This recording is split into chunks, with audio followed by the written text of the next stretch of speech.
like full of divine magic, and we all realized that, oh, actually we're in like a divine realm suddenly. Um, and we and while versus party is doing that, I think Eulalie was the team ahead of us, the Asbrian twins, and got into a fight. Was the pink Barbie Pink pixie? Um, and then we arrived at the actual location where the trial is held, where there will be 4 trials. There is fear, instinct, night, and wisdom. I mean, not wisdom, I mean wilderness. And we did 2 of the trials. Did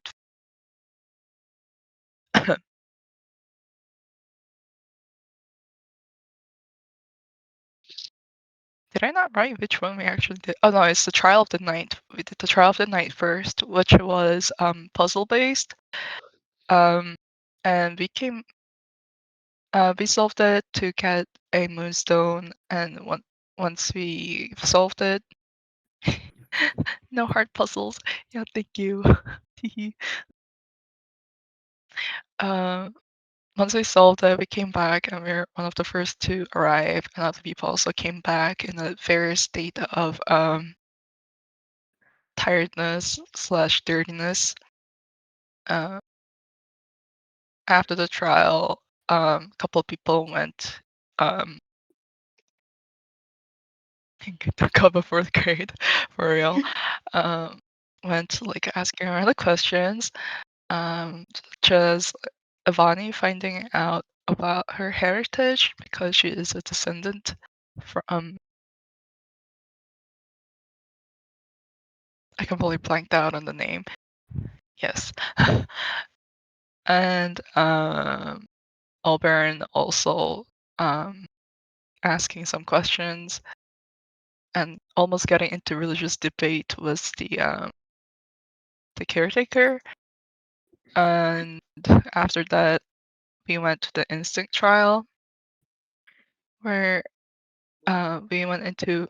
Do you want me to describe what instinct is, or for brain, or? Yes. Oh, Okay, I wasn't sure. So when we went into the instinct trial, there was like 4 identical doors, and we followed our instinct and rolled to I specifically wrote in my notes saying Oberon got told off for asking question and being nosy question mark. Um yeah, we went in the building, there were 4 identical doors, and we just chose a door to go into individually. Haku and Kevin went to the 4th one, Oberon went to the 2nd, and Vani went into the 1st. And we all went in the room to see different collection of stuff in the room. Avani saw a library, and also chose a book from the library and started to read it. And there was a story that caught Avani's eye about 2 knights serving the same lord. They were in love, but the neighboring kingdom wanted to trade one of the strongest knight to kill a monster, but of course it was a ruse, and they got attacked instead, and the kingdom got defeated. And Obi was in a room full of portraits. Am I crazy or did somebody join? Oh, You are crazy. That was me unplugging my okay. keyboard and plugging it back in. um, yeah, and Obi also chose a picture, and also there was a canvas where Obi could draw. And the room Hako and Kevin went into was full of shellfish, and Hako chose a quahog clam, and Kevin got a scallop. And when we cracked open our shells, we both got gems. And after we all chose I didn't mention that. I didn't mention you literally flying ahead and camp out on the next bone. um, yeah. After we finished the trial, so to speak, we went back to the main room, and we all somehow magically appeared at the same time, and I think that's where we ended off. Well, Rain, were you conscious for any of that? Probably no. Girl. Okay. Well, do you want to roll for your instinct room? What room are you going in the instinct trial? Didn't you say they automatically went into 3? Oh, they went to 3. Yeah, I'll just shove them into 3. Okay, girl. Okay. roll a 1d100 for me, please. Me? Yes. Hold on, I'm trying to find 100 dice. Yeah. 49. Okay. 1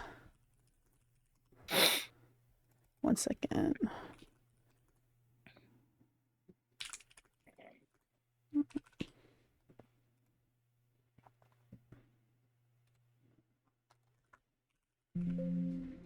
What the hell is it? 49. Mm-hmm. Okay. So you go into the third room, and you and Sonmei both walk into it looks almost like a shop, like a small like boutique. The shelves are on sort of this like clear green like bottled glass. It's quite cute actually. It's like ornately decorated with some sort of seashell motifs. Some there's like a little chandelier hanging in the middle. There's like a shop counter with a little note on it. And behind it is a table with a couple of bottles and a couple of like droppers and a whole bunch of instruments. And on every side of the room that is not the like front that you went into, you see on the shelves are hundreds, maybe 100 bottles. Exactly, actually, 100 different bottles, all different shapes and sizes. Of perfume. You can see that there's like sort of a little applicator, and that there's like little like what is it? Those little papers that you like spray it on to like smell it. With 49, you sort of fly around the room. Sonmei is sniffing something in the corner, but you fly around the room. This bottle catches your eye. What is Eulalie's favorite flower, Rain? Oh my god. What's the flower Mimur has? Oh my god, hydrangeas. Yeah, I don't know why. I thought you were gonna. I knew you were gonna say that for some reason. In my head, I was like, she's gonna say the Mimir flower, isn't she? The freaking Mimir flower.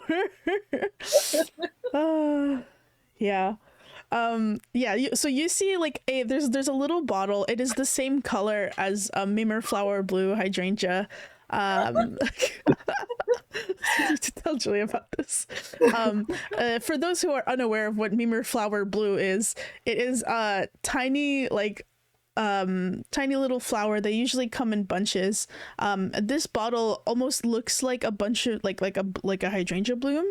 It is sort of round and like bumpy looking, but otherwise it's pretty cute. I think you also are drawn to it because it is the same sort of blue as your wings, and you are, I don't think it's a stretch to say Eulalie's a bit of a vain little fairy, so she's like, beautiful like me, understood. And you sort of like fly over to it, and you can smell it sort of like even without having to press down on the atomizer. There's like a faint, like you're hit immediately with the smell of the hydrangeas, but after that sort of dissipates into the air, You smell something sort of as the undertone of the scent, and it is a strangely rusty metallic scent. Not quite unlike blood, but not quite different from blood. And as you're like trying to remember, like, what does it smell like? Just kind of nasty. You hear Sonmei in the corner sort of tinkering with the bottles by the table, and she goes up and she looks at you and she says, there's a note here that says we have to make our own scent, so I think we have to do that to get out of the room. And that's when you notice that the door behind you has locked, and seems that you're stuck in the room for a bit. What do you want to do? Well, she definitely won't know how to make perfume or something similar, which is what I'm guessing they want. Mm-hmm. Or she can try to make like those scent pouch with the flowers. Yeah. So are you gonna try to like pick up the bottle and like bring it over there to like make some perfume? Yeah. So you pick up the bottle and you bring it over to the table that Sonmei is at, and Sonmei has her own bottle in hand, of which I will tell you what it is whenever we get in her back, I guess. But she's over there, and there's like a note that says like, leave your own mark so that you may leave this room. And there's on the table you can see just like a whole array of like little jars, little bottles, little droppers, all sort of labeled, not with words, but it looks like little like pictures. Some of them look like they have little flowers on them. Some of them look like, honestly, one of them looks like it has a slice of cake on it, like a tiny little cake picture. There's one that's literally just a picture of a little like tiny sunset. They kind of look like emojis for our reference for like all of the pictures. And as you like go to open your little hydrangea bottle, you do notice that like while you did smell something, it is empty. What do you want to make as the scent to put in it?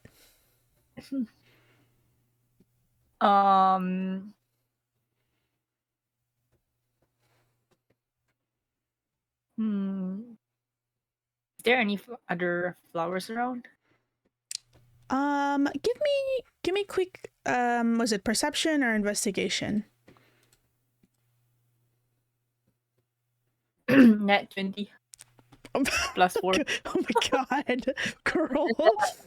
Yeah. So you're flying and you're looking at all the little like bottles in front of you on like the desk, and you're looking through. There's like dozens of different scents, but strangely enough, you do notice there are no flower. Like there's a picture of a flower, but as you go to smell it, it smells like grass. Like this is like herbs. It's not flowers.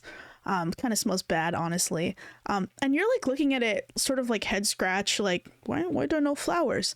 And you sort of fly past Sonmei's head and like look around the rest of the room to like get a better look, and you just see like behind the countertop where the shopkeeper would usually be like doing cashiering, that kind of stuff, you see there's just a small pot, like potted plant underneath the counter, a little pot full of geraniums.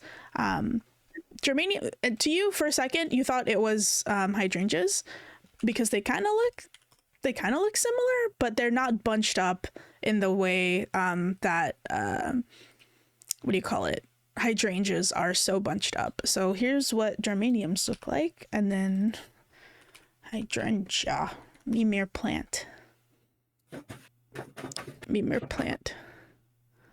So and then here's what hydrangeas look like. So it's like not unreasonable that you thought it was hydrangeas for a second, but these are the only plants that you see in this room. A small pot on the left, which is the I was wondering what that beating up noise was, but it was Rish.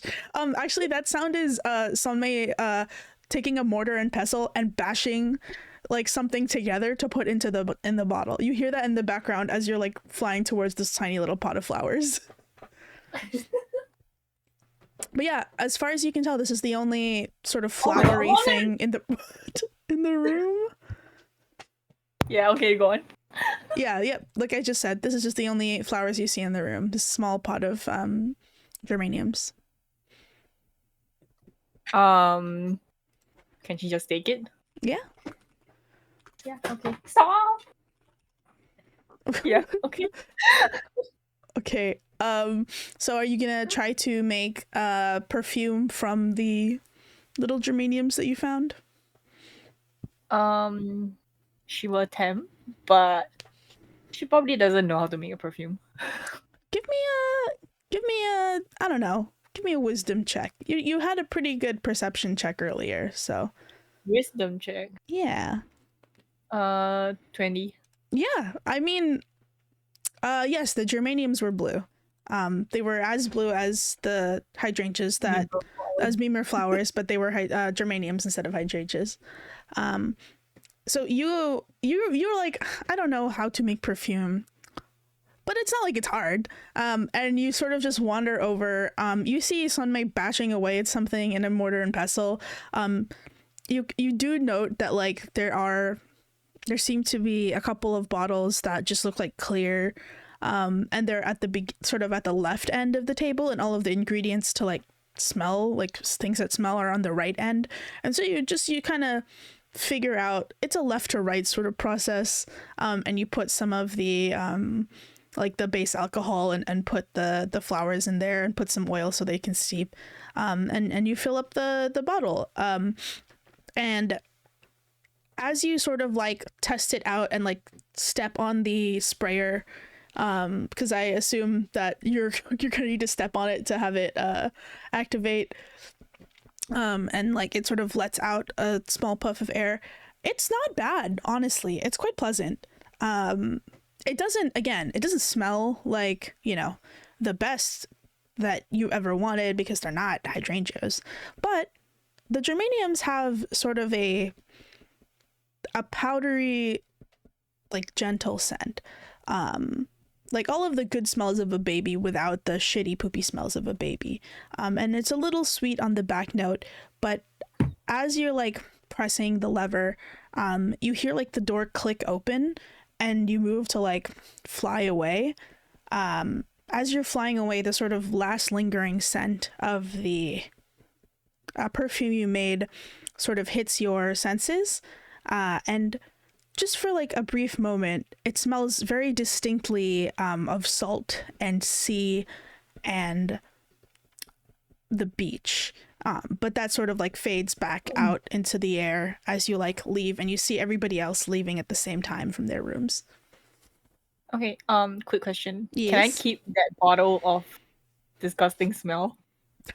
You want to, what bottle of disgusting smell? The one with the shitty poop smell, right? I said it doesn't have the shitty poop smell. Oh, it doesn't. Okay, No. then okay. You don't want it if it doesn't smell bad. Yeah. You know what? Give me. You had a nat 20 on your perception. Give me a dex roll. Dex. Yeah. Okay. 10. No. I will say, right as you leave, you can swipe just like a tiny sampler, a random one, from the counter. You know those like tiny like perfume samples they have? It's not a full bottle, but you just swipe a random one, sort of just slip it into your side bag. For you, it looks like a full-sized perfume, but for most people, it's a baby sampler. And you grab it as you leave, and you're like sniffing it a little bit, and you're like, damn, this smells like shit. It smells like locker room. It also a bit like pine tree, but like way past the season that pines smell nice. Like they've been rotting on the forest floor for a bit too long. And strangely enough, a little bit like dusty old books, but not in the nice way. So it's somehow sweaty, fermented, not a very nice scent unless you're a very particular person, but you did swipe a little bottle of it. And you Okay. very distinctly left your bottle that you made in there for some reason. Yeah, okay. Yeah, you can add that to your inventory. Yeah. Yep. Yeah, 100%. Okay, so you guys all what happened? You guys all did your thing. You made it back out. Everybody shared what they got. Are you going to share what you got from there? No. No, I didn't think you would. He's just gonna be like, oh, I forgot to take it. But yes, you guys get back pretty quickly, you think, in the grand scheme of things. There's still a bunch of people who have not returned from their trials, but a couple of people have, and you guys are free to mill about while you wait for the next trial if you'd like. What are you guys doing in between? Talking to anybody? Doing anything? Oh, Kevin's just gonna be like, has one handful of shell, the other of the gem, and just like looking confused a little, and says, "Gonna ask what other people like? What did you guys do in your rooms?" Oh, I painted a nice painting, and I got this one in return, and I show everybody the painting. Oh, Can I assume that we can't do the painting is too special, and we can't do investigation or perception or history on the painting, right? The painting that you got? Like, um, You can try we'll if you'd check on that, like. right? You can try if you'd like. Anyone who wait, wants did you to. bring the painting that you painted, or the painting you chose? I forget. Oh no, this one was the one I randomly chose. The painting that I Oh, painted okay. replaced the one in the room. Ah, I kind of if I can I roll a religion or no? Why would you be rolling religion?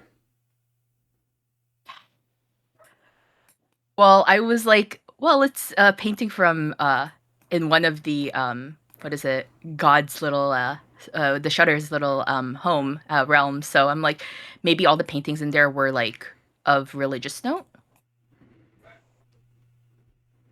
Mm, Just I automatic. I think Oberon just assumed that. You can roll religion if you'd like, but I will say it's quite unlikely that if you roll religion that you will get it. Okay.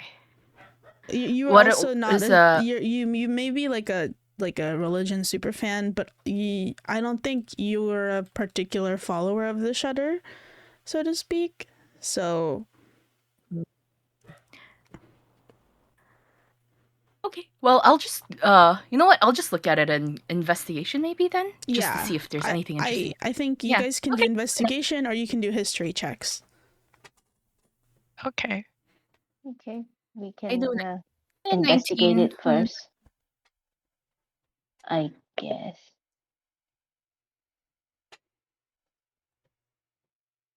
Oh 19. wow. Also, Okay. Oberon and Vani got 19s.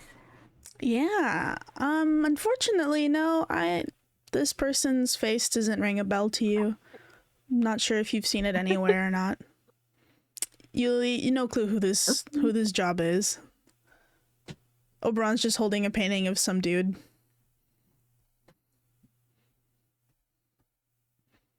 Kevin, yeah, same thing. Nope, no, not sure.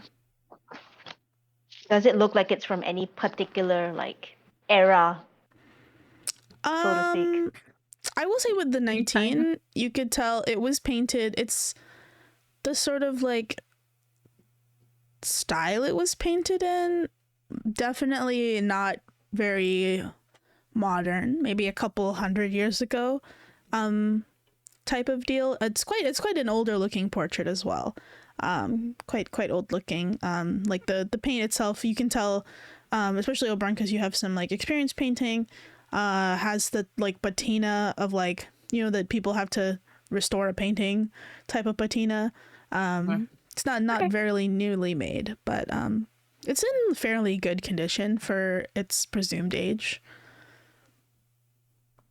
I mean, like the clothing style and stuff, for example, like you know. Yeah, the clothing style, definitely. I think with the 19 and with the fact that you're from Lower Orchard, you can tell this is like something a hunter would wear in Lower Orchard, maybe like a scout would wear in Lower Orchard a couple 100 years ago. Not anything super modern. But this is someone who is in the north somewhere, in Lower Orchard, definitely some time ago for sure.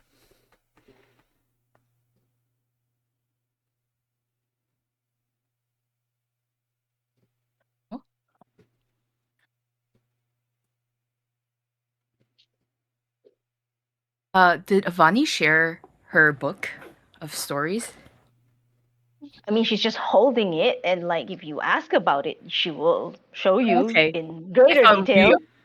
She's just Okay, holding a book, like as you guys all Okay. like discuss the painting. Oberon looks over at Avani. He's like, Avani, looks like you got a book. Do you mind if I flip through that? Oh yeah, it said I had to finish reading this before I could leave. Here. All right. Well, Oberon's gonna speed read through this baby. While story Oberon's type doing that, Oberon. can Kevin ask, like, oh, was there any Hmm. interesting stories? Was it a good read? Actually, quite. I mean, there's I mean, they're all like just stories of various knights and heroes saving people and saving the world. Oh, the tales of the heroes. Hmm. I think the one I really liked was the one where they I think there was one that I really liked.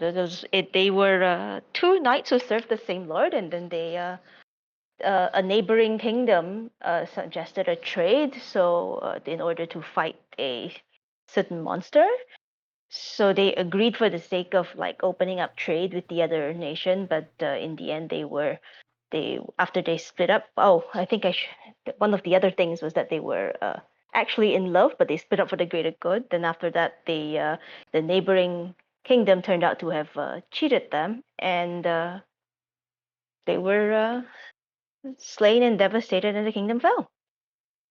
But Oh, that was a pretty interesting one. A little bit less like the rest. huh. Hearing the story from Bonnie as a bard, does that like ring a bell in Kevin in any way? Evan, you've never been to It's Lower like, Orchard. okay, You can make another history check, but I would say at disadvantage, I think. okay.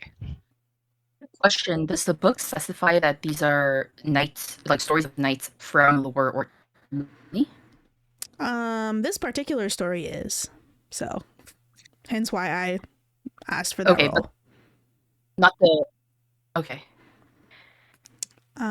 Yeah, I think with a 17, you've not heard this story exactly, Kevin, but you've heard versions of it that have sort of made their way down to Asbria. In general, stories about vassals who sacrifice themselves for their lords, quite a popular theme in Asbrian sort of story and like song. And it's seen there more as like a noble thing to do rather than the tragedy that it was painted as in Avani's book. And so versions you've heard of it, I think the tone is quite different. The names are different. The situation is a little bit different, but the sort of setup is the same.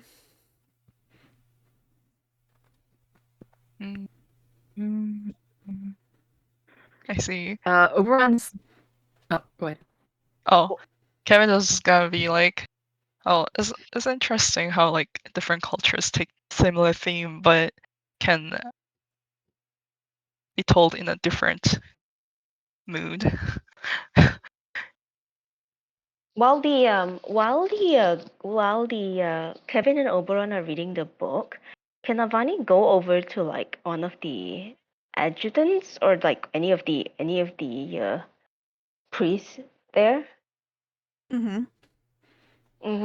and ask them about the two names in the book, because like it's been nagging at her, like, why does this name like stand out? Like, what about this like seems Yeah. Who do you go to specifically? Do you go to the Earth Genasi adjuvants like you, or do you go to the adjuvant Ash?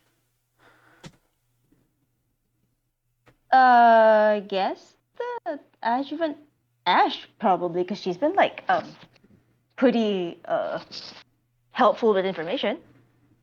Sure.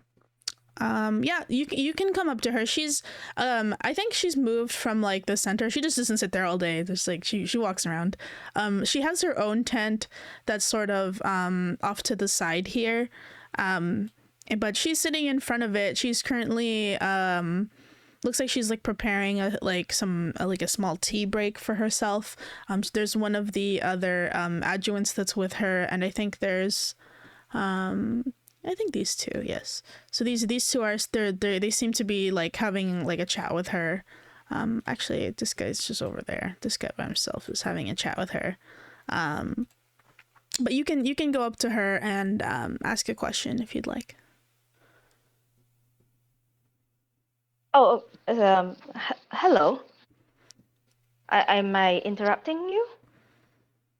So as you like walk up to her table, like I said, you see adjuvant Ash, and she's preparing seems to be like a, what is it? What's the word?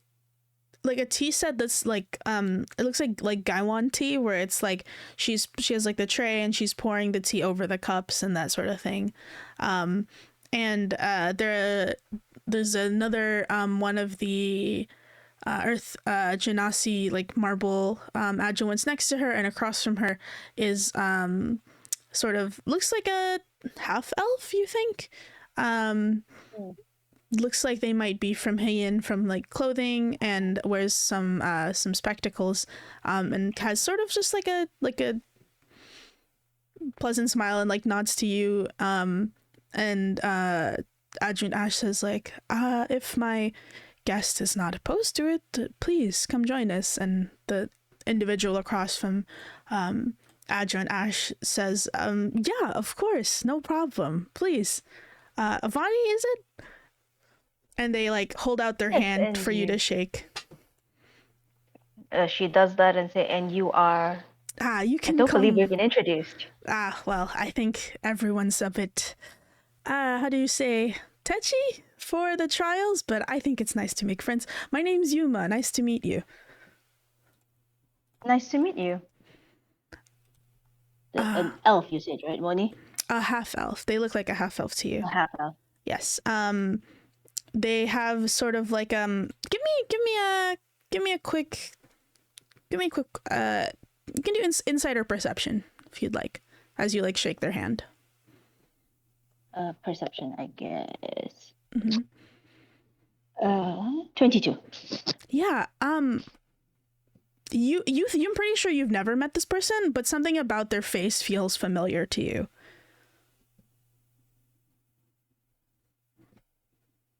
Oh.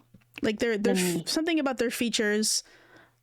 Maybe you know someone who looks like them, but a little different. They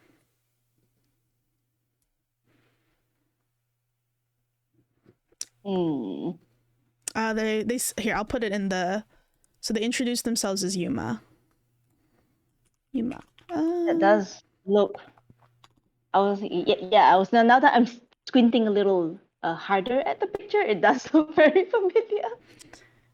So they sort of give you a smile and they're like, the adjutant and I were just having some tea.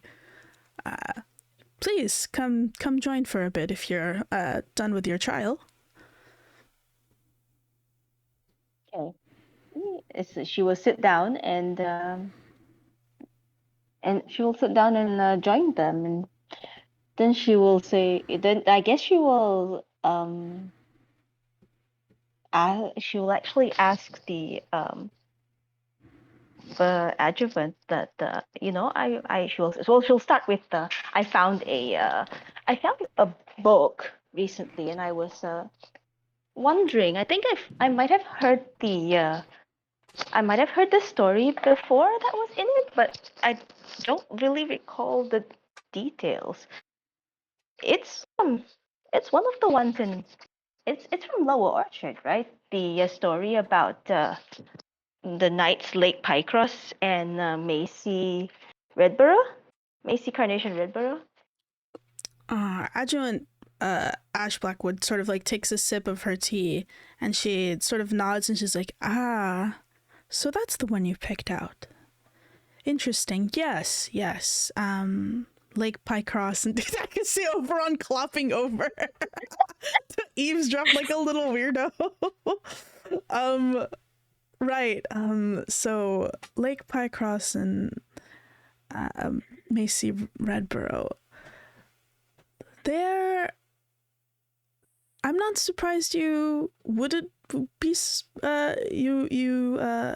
find them familiar. I think their tales probably been told countless times, countless ways throughout the coil, but especially in Lower Orchard. How did you find it? Not how did you find it literally, but what did you think of it? I think it was the honorable thing to do, of course, but also it was very sad how things ended up for them. Like, I understand why they made the choices that they did, but it's still very sad that they didn't. That the outcome was what it was. She sort of like nods and like sort of taps her finger on the tea set, and while she's thinking, Yuma sort of turns to you and says, "I hope you don't mind me sort of joining in, but I've heard of Lake Pycross and Sir Redborough. Did you think it was a choice for them? I've always thought, well, they were coerced into it, and that's the shame." I'm only repeating what I just read, but I don't think I've heard other details. Certainly, I'm sure there's other interpretations. If you've seen them, I would be happy to hear more. Well, from my gist of it, they're the strongest knights of their realm, correct? If they didn't want to separate, who would make them? Their lord. They're the strongest of his knights.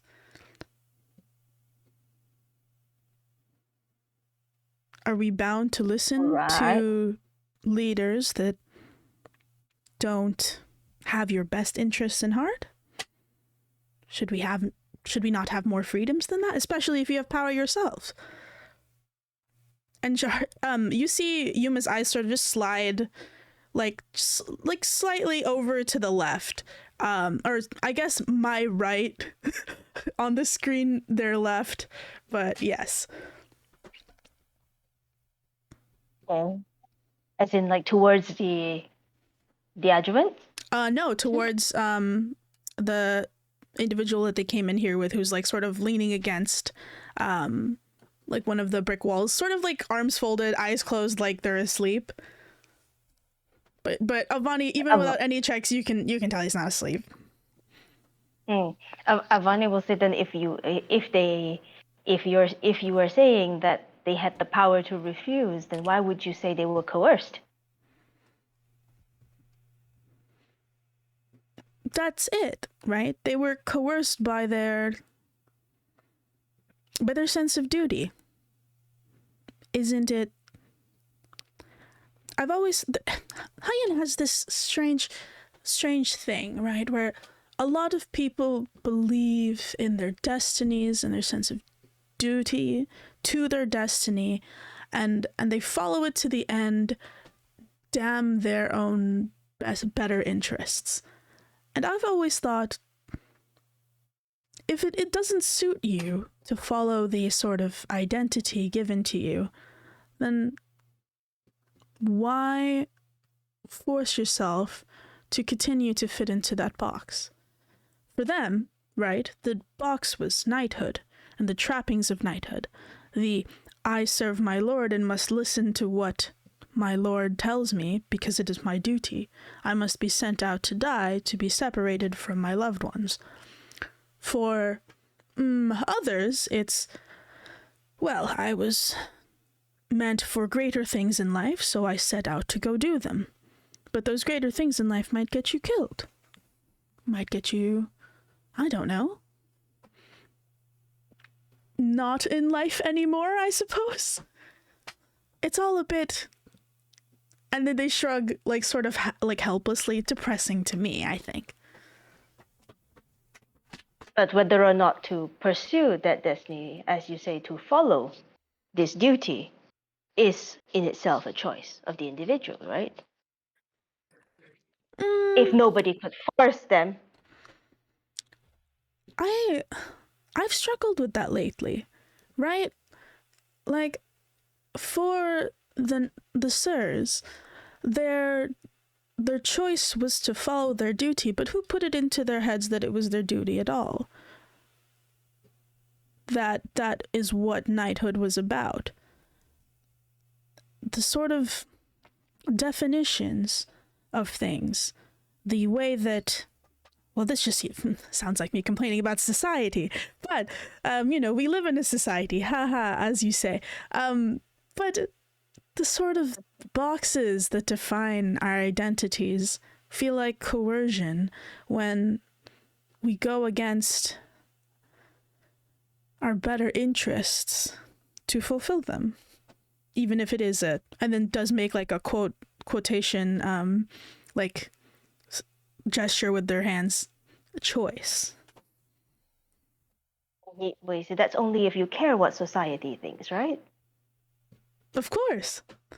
And wouldn't two noble, strong knights care what society thinks? Hence why they did it?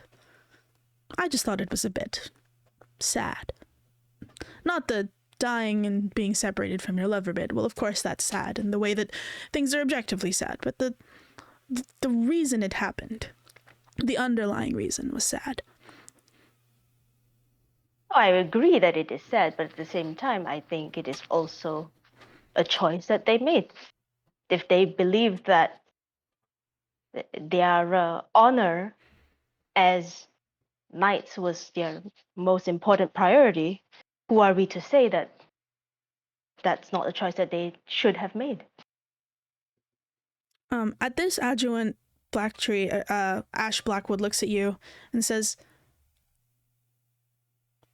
do you believe that you're making the choices, the right choices to do what you're currently doing, Avani?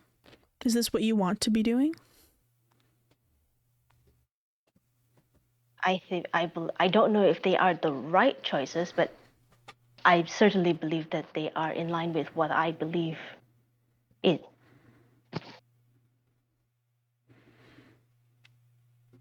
She nods and's like, it's good to hold on to things that you believe in. Mr. Wait, let me see his last name. Mr. Seo, I think that your way of thinking, I understand where you come from, given your circumstance. And you see Yuma just sort of like do that like double eye smile that like you can tell they're like eyes are closed and they're smiling, but it's sort of like a little sinister looking. Like, I'm listening, but I don't like what you're about to tell me. And then Adjo and Ash Blackwood goes, but it is always an individual's choice whether they follow the path set for them or not. And at that, Yuma like stands up and says, who gets to set the path? If people are going to be set on suicide missions, on paths to ruin, is it fair to continue to follow them? I don't think it's a choice. If destiny, whatever you want to call it, is telling you must do. And then as they like say that, Call of Duty guy, as you guys have called him, like wanders over and like sort of catches Yuma's eye, and Yuma sort of like catches themselves, and they go, apologies, I've I get a bit worked up about stuff like this. It's an interesting philosophical exercise, and I thank you for engaging with me in it. Thank you, Adjunt, and thank you, Avani. I did enjoy seeing you in the games. And sort of nods and says, but I think my companion is he's due for his walkies, so off I go. I have to go. Let's go. Mio, we have somewhere to be. And they sort of give you a polite nod, and the guy sort of rolls his eyes, but the two of them like walk away as he like waves you goodbye. Sorry, what's the name of what did he say the name of the other guy was? That other guy's name, he called him Mio. Okay. Mio. COD guy with Yuma. I'm gonna take the Call of Duty. Hey, Mio. Mio and Yuma, yeah. Okay. Calling him Call of Duty guy is so rude. Yeah, he's got sort of like a big scar on his face, and yeah, whatever. But he's a big guy. You surmise he's probably a half orc or something. And the two of them sort of walk off to, as Yuma says, go on their walkies. I mean, as they leave, Avani will say, "Thank you for sharing your story." Charles. What is Yeah, it's the instant shit. Yuma just sort of gives you a finger wave as they leave. Adjutant, the adjutant sort of turns to you and says, I wouldn't take Yuma too personally. I think they're certainly working through some difficult things, and we all can get worked up in a place like this where there are stakes, as trivial as they are for some. Avani will say, "No, not at all. His interpretation is as valid as any. I'm wondering why he specifically calls it destiny. How? What version of the story did he hear, I wonder?" I believe I can shed a bit of light on that. I would say the version in your book is the truest to the way that people in Lower Orchard interpret it.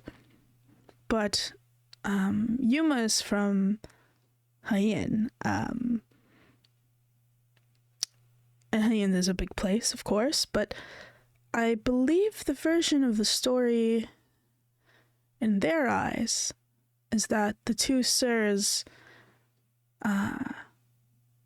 were told by their deities that they must fulfill their promise, that this is something mandated to continue to serve as, sort of shrugs, I don't know, in their capacity as paladins. And so they couldn't go against their destiny, as it was put in the Haiyan version, to go through with what their lord wanted. And not to make generalizations, of course, but those who follow the rhythm, as many in Hyen do, and as I suspect, Mr. Yuma does, tend to treat the term destiny and fate as sort of a two-sided coin.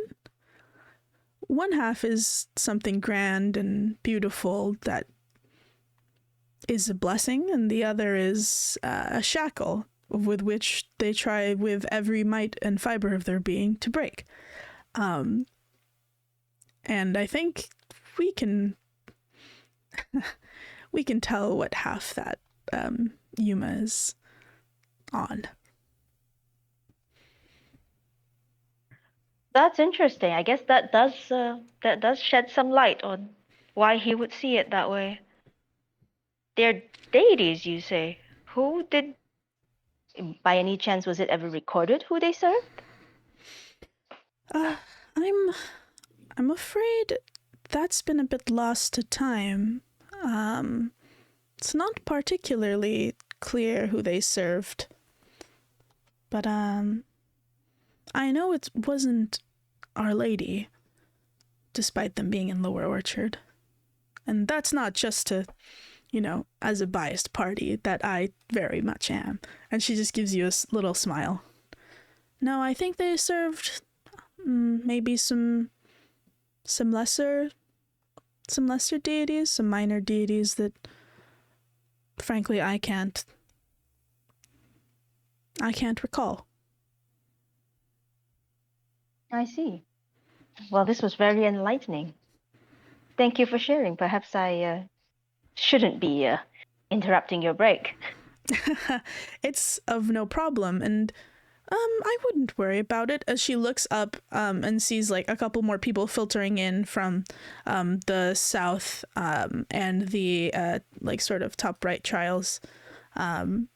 Seems that a few more of your competitors have returned anyway, and my break, well, it's more of a suggestion rather than a mandated work clock out, as it is.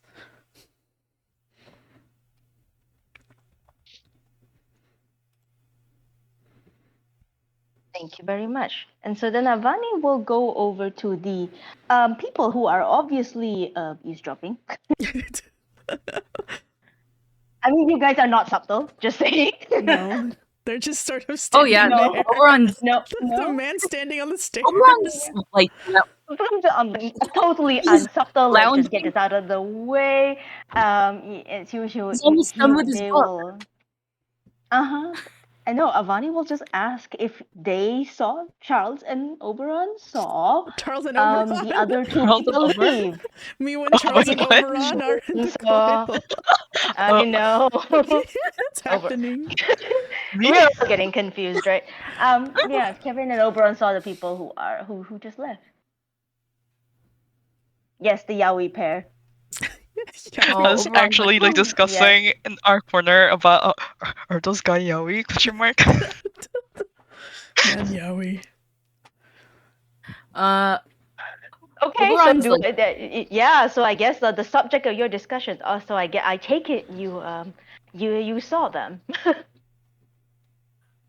mean, Oberon glanced at them briefly, but he was like mostly listening because he's almost done flipping through the book. So Okay, so Kevin saw them then because he was obviously paying great attention. Yeah, Kevin was kind of like already heard the summary from Avani, so it was just like people watching. So you see the two guys that were sitting with me earlier? Oh yeah, those guys from like Hyen, I think. they Yeah. sounded interesting. I want to go talk to them later. Well, actually, don't you think one of them looks kind of familiar? Huh. Can we And tries do to a think history check? back. Or wait, half elf. Hold on. Can we try to recall if we've seen them and recognize them? You can give me. You guys were close enough, like little freaks you were. Yeah, you two can give me a history check or an insight check. One of the two. He doesn't look like Uh, Rui, does he? Well, you don't need a roll anymore. He does look like Rui. He does See, that's- actually look like Rui. Actually gonna say that. Avani was gonna say that, but since you guys were rolling, she decided not to say anything. I was gonna say if you Yeah. guys got it on your own, I would. But yes, like Okay, there's, well, there's, awesome. there's like sort of vast differences. Not vast, but like this person is a lot like paler than Rui. Rui's got a bit of like I go outside and I take walks in the sun kind of tan. This person's kind of ghostly pale. Like I stay indoors. But they're about the same build height wise. Yuma wears glasses and has sort of like a lighter like grayish eyes, but they're the same shape and sort of like same nose as like if you needed to wear glasses and you took them off and your grade was like bad enough, you would think this is sort of Rui from a distance because they're around the same height and same build, but clearly not the same person. You have a feeling, especially like being that close, and now that I think the other two have mentioned it, Avani, you're like, oh, they probably look like they could be related to Rui. They could be brothers even. Yeah, see, that's what I was thinking, and I was wondering if it was just me actually, because the resemblance is kind of clear, right? But Yeah, it's definitely not just you. Huh. Aren't there those the people that the rogues that we killed on the train? Didn't they kind of look like vaguely related to Rui as well? Lots of lots of people who look seemingly related to Rui wandering around, huh? I like how out of character. I like how Oberon is like, yeah, the people we killed on the train, like aloud. People we killed on the train. Well, it's agree. I was like, thanks, right? Well, they did attack us.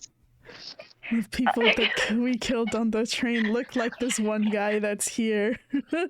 Thank God Hako is horizontal on like some bench far away. Hako's like sleeping on a stone bench, and by sleeping I mean like laying down like a corpse. Oh my god. Yeah. And Avani is just like, I wonder if like, you know, Rui's disappearance is related to why he's here. Huh. Like, yeah, honestly, Oberon, seriously, the people we killed on the train. We killed on the train.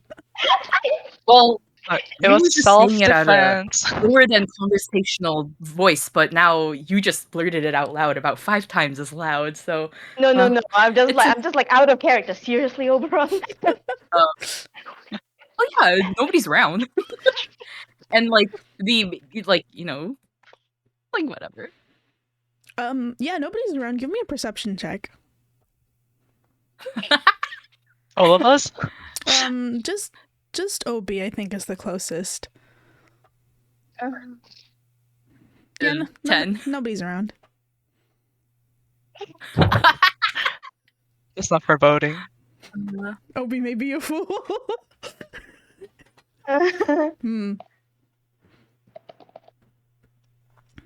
Yeah, weird. Another Rui clone here in the flesh.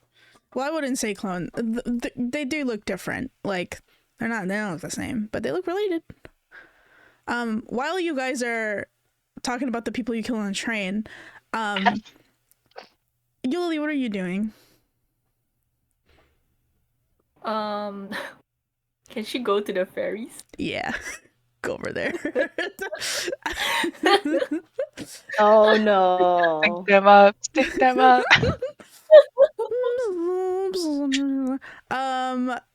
What do you say as you come up on these ferries? You see that there's the 4 of them.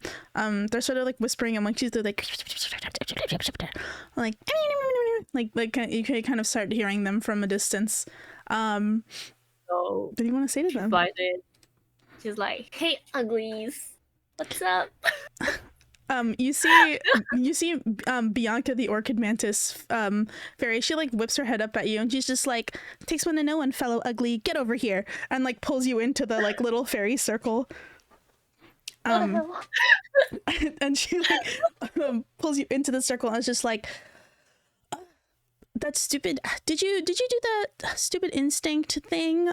Everything was so heavy and ugly, and honestly, my Oh my stuff god, at did you home. just acknowledge that you're ugly?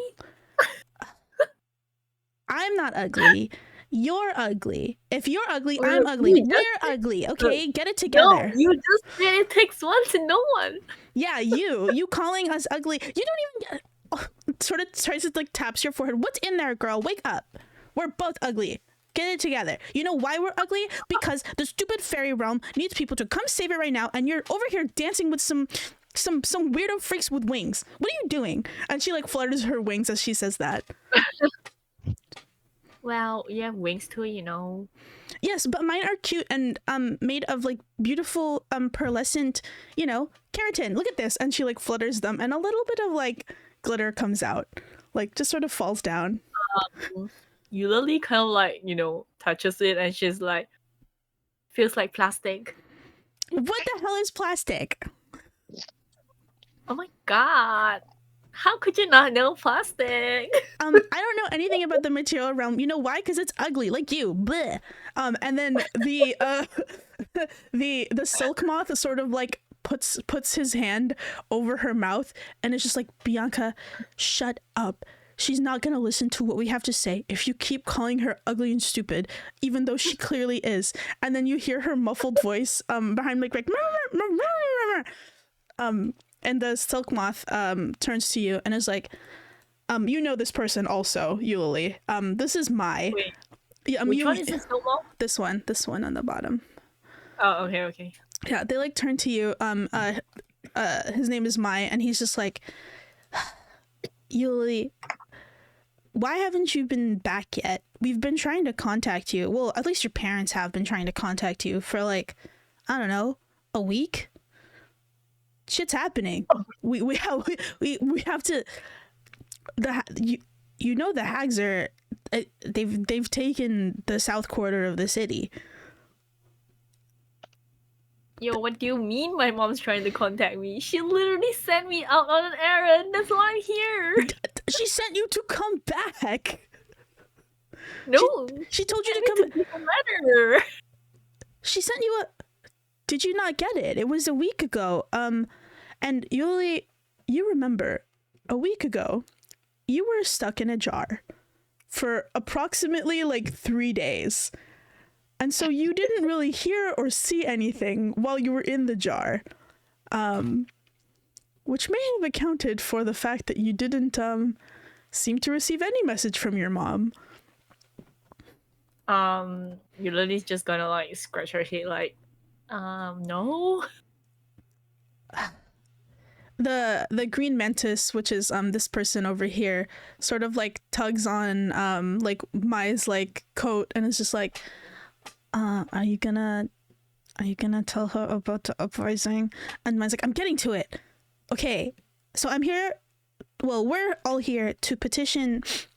We don't really want to petition the queen from the material plane, but we kind of have to because she has to uphold her end of the deal, which is to help us if we need it. So even though we still owe her a lot of money, we're gonna ask her for, you know, some reinforcements for the Feywild, because the hags they're sort of making their offensive right now, and it's really really really bad.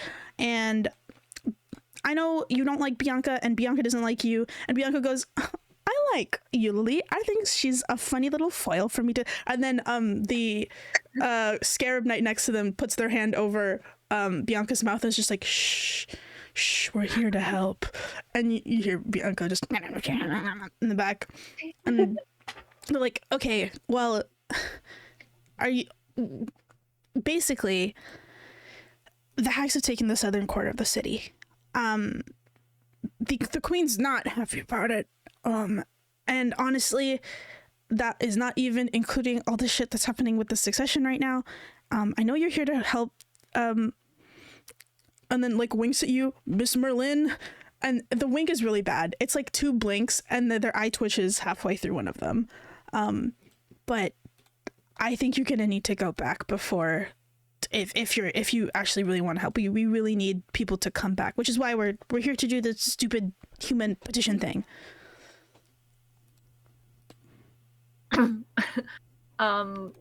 she kind of like flies around them like this, and she's like, "Well, I'm also here to do the petition thing." The mantis sort of flies around you like this, and it's just like, okay, but what's your petition? What are you asking for? Because it's not what we're asking for, because you didn't know about it, because, well, you didn't pick up your mom's messages. Clearly. Yuli's like, I don't know. My mom just sent me, so I'm like, okay. Wait, so you're here to participate in a trial and to ask for something from the queen of the court, of the human people court, and you don't even know why you're doing it or asking? I mean, yeah, I just got a letter that I'm supposed to, I don't know, read out loud later or something. Read out loud to who? The queen, duh. Oh, all four of them smack their foreheads, and they're like, "Why didn't you say that in the first place?" I already said my mom sent me on an errand. What else could she ask me to do? Okay, well, if you have the letter, well, to be honest, we were sent here because she didn't hear from you for a week, so she thought that you lost the letter and ran off. So, that's why we're here. It's good that you're here, because that means that you still have the letter, and you can still read it. You can still read it to the queen when you push it. Okay, well, there's still, and then they like sort of look around, and then they huddle up in a circle around you again, and they're like, "Listen, these material plane people, we're gonna have to beat them because there's only so many spots, and we need all of the help we're gonna get if we're gonna save the pharaoh. Got it?" She like hears them hushing, and she's like, "So what? You want me to like sabotage my party or something? No, I can't do that. The rest I can though." Well, I don't think you need to sabotage them. You just need to pass, and then we need to pass, and that's 2 petitions for the Feywild. You just need to make sure that you get your petition heard too, because I don't know if what they're doing and what you're doing is the same thing, at least from what we heard. I mean, we can just. I mean, yeah, sure. Yeah, because if you listen, if the Feywild falls into tag control again, you do you know what's in the southern quarter? She looks at them like the cat. Girl, it's your parents' entire business. If we don't take that back, you will be poor. Time she gasps, she's like, If their businesses are gone, you're not collecting taxes. You're gonna lose your nobility title. Well, actually, we'll all probably die because they'll behead us because they're hags and we're the fairy nobility. But you will be poor before that happens. Do you get it? She's like, "Oh my gosh!" And then she's like circling around in the circle. She's like, "I can't be poor." Yeah. This, and then one of them like flicks your like hair dongle. It's just like, the hags are gonna take it and use it to scrape their toilets. Do you want that?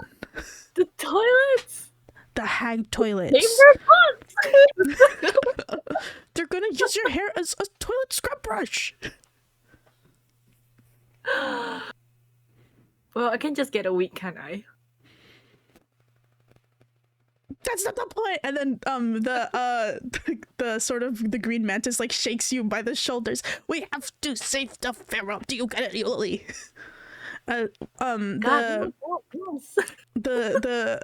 The scarab knight over here, his name is Blanchard. He starts crying. He's like, I don't want to be used as a toilet scrubber. I'm too hot. Oh my god, I'm so hot. I'm gonna boil the toilet water and then it's gonna evaporate, and then the hags are gonna like use me to like floss their teeth or something. I don't want to be floss.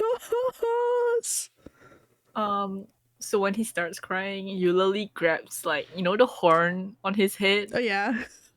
and she's like, "Oh my god, shut up!" Oh, And then she kind of like grabs it and like I don't know how to say like move it around. oh yeah, you just kind of like swing it around, and he like Yeah. he like sways. He's wearing like what looks like big black spiky armor, but he weighs like nothing to you, Eulalie.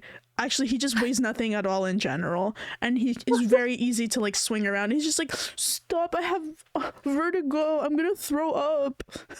You stop crying then. Okay, but are you gonna help us or what? Oh my god. When did I say I'm not? I don't know. It just kind of feels like you don't want to. Clean your ears, and then she like kick him. He flies over here and tumbles down. Oh. Bianca just sort of like flutters over here and then flutters over here, and it's just like, whew. Okay, glad that you've come to your senses, finally. Listen, we have to go do this other trial now, and you have to go do your other trial now. But we know what the plan is, and you know what the plan is, which is to make sure that both of us get our petition. Got it? She rolls her eyes. She's like, okay. Great. Glad that's settled. It took a lot of time to do it. This is for you, by the way. It's from your mom. And then she like pulls another note out of her pocket and then like hands it to you. And it's just like, you should open this not now. Probably for the best. She did not seem very happy when she gave it to me. So here you go. Bye. And then she like flies over here, and these two fly over here, and they like sort of airlift him. Before she goes, so like when she's kind of like passing by Eulalie, Eulalie take the perfume and spray it on her back. Make me a make me a contested sleight of hand check. She's gonna make a perception check. No, 8. Yeah, let me roll. So you can see 16. As you spray it at her, she moves her like hips so that it sprays past her, and then bats her wing so that the like mist of the smell sort of flutters back towards you, and now it's on you. She chases after her, and then she just like gives her a body hug so that the smell stays on her anyway. Oh my god, no, please don't hug me. You smell like wet books. Nasty. And then the sniveling guy's just like, where's my hug at? Yeah, sure, here you go. He'll hug you, and he is kind of sniveling though, so your shoulder does get a little snotty. It's okay. As long as she kind of like pass the smell over. Oh no, the smell's still on you, but now it's on both of them. And then the other two sort of like back off. They're like, remember what we said, Yuli? And they'll go fly off to go to their next trial, because it seems like everybody's back. Okay. And then she's like, bye. Bye. Maybe. Well, Yuli, are you gonna tell anybody about what just happened? She's gonna dip in this water first. To take a bath. Yeah. God. Yeah, you dip in it. The smell has kind of dissipated. Now it just mostly smells like you're wet. That's fine. Dripping wet, you'll leaving like little. She goes near this fire gun. Is like, can you help me dry out for a bit? The hell? The fire genasi looks at you and it's just like, that's pretty offensive. And then make me a dex save. Dex save. Yeah. 24. You only take 3 fire damage as they like flare out their flames at you to make you go away for asking them to use them as a hairdryer. So you take 3 fire damage. That's okay, she's dry now. You're dry now, that's for sure. You're very dry. Okay, she's gonna fly back up here and she's gonna read her letter, I guess. Are you gonna read the one that you just got from Bianca? Yeah. So you open it and you hear, I think you're on the top of the statue, so I think only you can hear it, luckily, but it is like a high-pitched like whining sound, almost like you have tinnitus, and it goes on for like 5 seconds before you hear sort of like in both ears like the sound of like a clapping, like a fan clapping shut, but if the fan was made of like solid steel, and you hear like a noise, and you hear in your mother's voice, Eulalie, middle name, last name. Eulalie, do you have a middle name and a last? You don't think you have a full name? Your name's just Eulalie.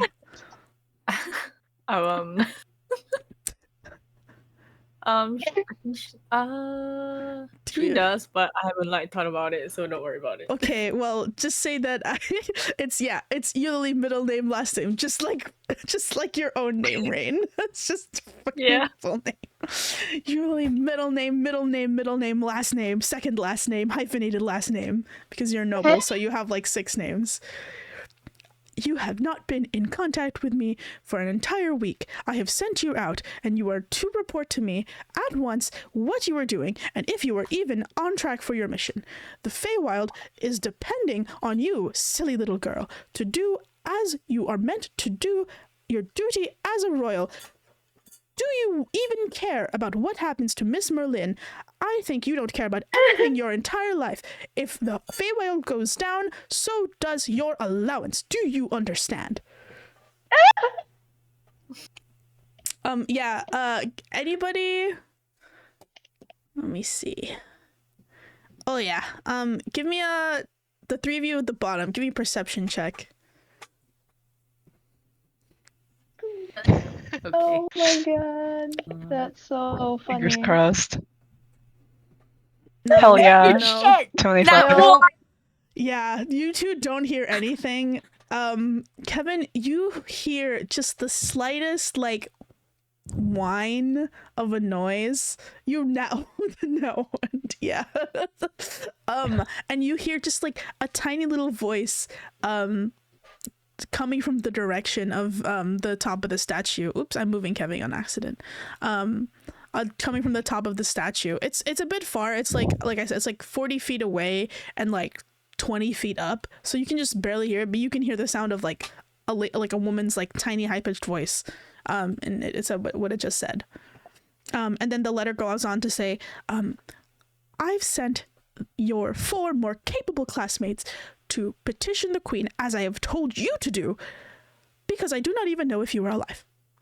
Please send a message back to your mother post haste, or I will be burning half of your closet. Toodles, Mommy. Can she send a letter back with like the current letter she has, or what? Yeah, you can. You know, this kind of letter is like a fey like magic letter. It's your mom's magic. You can write on the back again, or you can leave a voice note on the back to like give back to her, because fairies love voice notes. Okay, she's just gonna voice note then, and she's like, oh my gosh, Mom, I got trapped in a bottle for like 3 days, so I didn't get like, a message. Please don't burn my closet and cut my allowance. And I'm doing better than these 4 stupid fairies that you send. Mumble. Grumble. Yeah. She's like, I'm gonna meet the queen soon, so don't worry. And then she's like, oh. Peace emoji, bye. Yeah, and you can send that off, and that will reach your mom, maybe. Maybe? You don't know. You know what's happening in the Feywild right now. Clearly. But yes, you got your letter. As the fairy said, over the next couple of hours, like people have returned, and you are sort of like at time to start your next trial, unless there's anything else you'd like to do in the downtime area.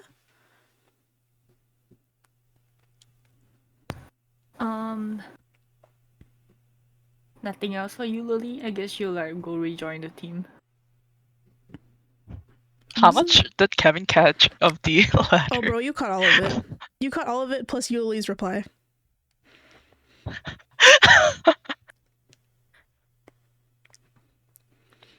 Can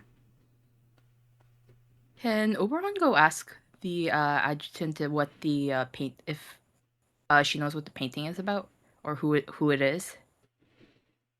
Yep, you can go ask. She's still having tea, right?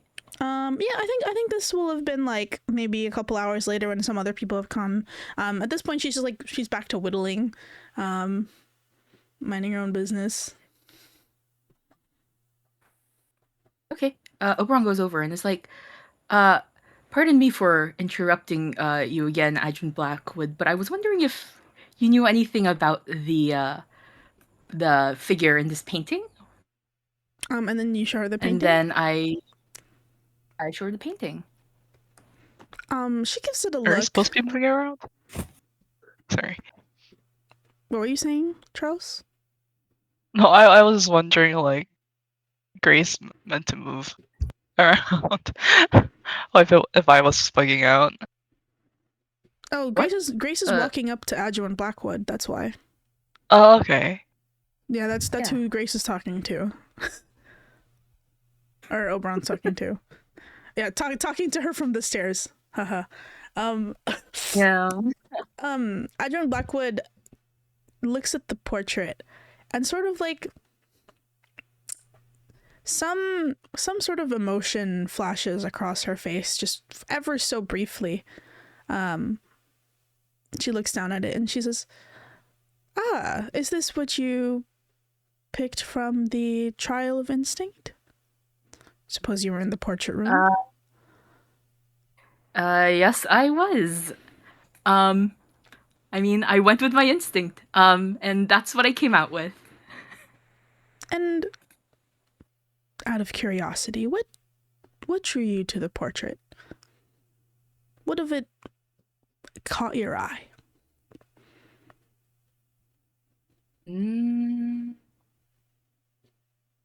Probably the fact that more so than anything, I mean, obviously there's I'm curious about the painting, but I'm also curious about the painter as well, because it seems like it was it's very, it's a little on the impressionistic side.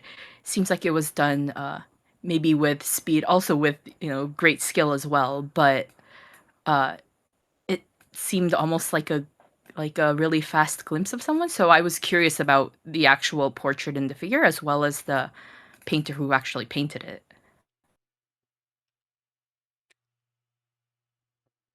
She sort of like puts down her carving and then like her eyes dart over towards the other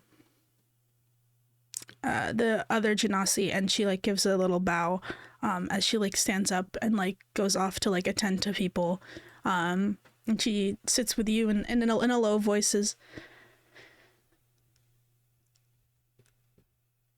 I believe the person who painted this, you were not incorrect. It was in sort of situation. I think they were traveling together somewhere in the Weald, if I could guess from the types of trees and sort of the position of the night sky behind them.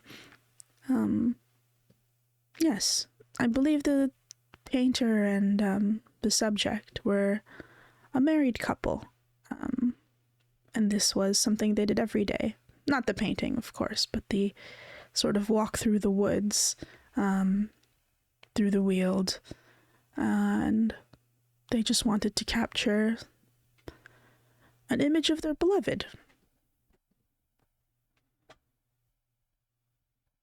as they were.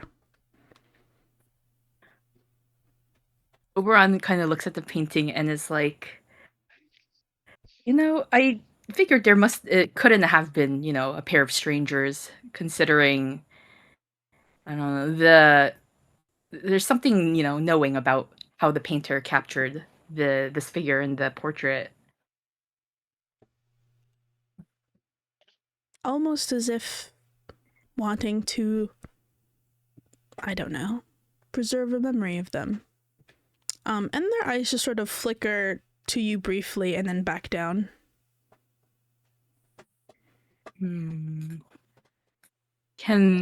Is it possible to do an insight check to see what kind of emotion it is?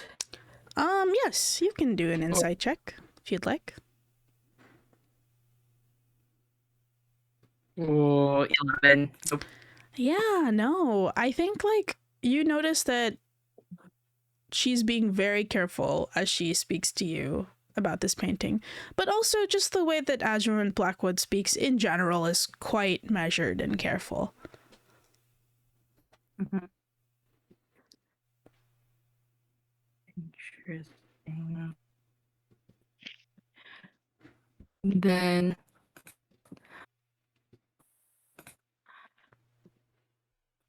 Yeah, oh yeah. All of that roll. Wow, I can't believe it. You should get it out of the way now. Yeah. I'm like, well, I can tell she's being very careful, and then I'll look at her and be like, this wouldn't have this painting, isn't referent, doesn't have anything to do with the shutter herself, does it? That's... She sort of she looks at you and she looks at the painting. She sort of tilts her head to the other side and she says, I believe if you'd like to know more about this painting in particular, it would be best if you were granted the audience to ask the queen herself. It might be of better use to you to speak to her about it than I, if you get the chance, that is. Sort of gives you like a smile. Oberon nods and is like, well, thank you very much for your time. And what is it? Are Avani and Kevin doing the man listening at the stairs now? Guys, taking turns, eavesdropping. I actually think that while Oberon wanders off to talk to the adjuvant, Avani will ask Kevin what he's intently listening to when he heard the screaming letters. Yeah, Kevin will definitely just pass on this information to Avani while keeping a half an ear out on a verse conversation while sitting on the stairs. Oh, everybody's just taking turns eavesdropping. Yeah, I was like, oh, that's... And I was like, oh, that's interesting. Right? Right. Well, what is it? Oberon wanders back. Is it time for the next trial now, or? Yeah, I think everybody is more or less back, right? Yeah. Shall we all gather at the bottom? Actually, do we want to decide? So I think we have 2 trials left. We have Fear and Wilderness. Is there any particular one we want to go to?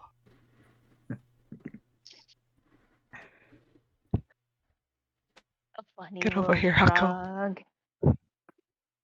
Check Hako's lifeless body. Drags Hako's lifeless body. Help. I think Mani can autopilot Sanmei, and I don't know unless we want to end early. Because I think, I don't know, maybe we won't have time to get through, but I think we will have time to get through both trials today, so... It depends. I don't know. I want to say let's do Wilderness first in that case, just in case,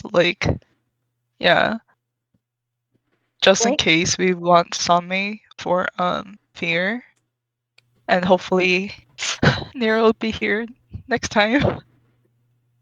Yeah. Mhm. Wilderness it is. Okay, Wilderness is to the south, so you guys gather at the south with the other folks going south. Let me move everybody. Hello. Na-na-na. Yuli, you're coming with them. And not the twins, but the twins do go south with you, and they'll follow up behind and be like, we are all going south today. Good luck with your trials, as they sort of disappear into the trail along with you guys. As the trail did last time, it sort of has a like dense thicket of trees and brush, along with a sort of rolling fog that ends up separating the groups from each other. As you sort of go down the road, you reach the familiar fork that you did previously, with the right being the I believe the right was the trial of stars, Night. of night. Yep. Night. And then the left being the trial of wilderness, with the sign of the big paw on the ground. And I'm assuming you guys are taking the left this time, Mhm. right?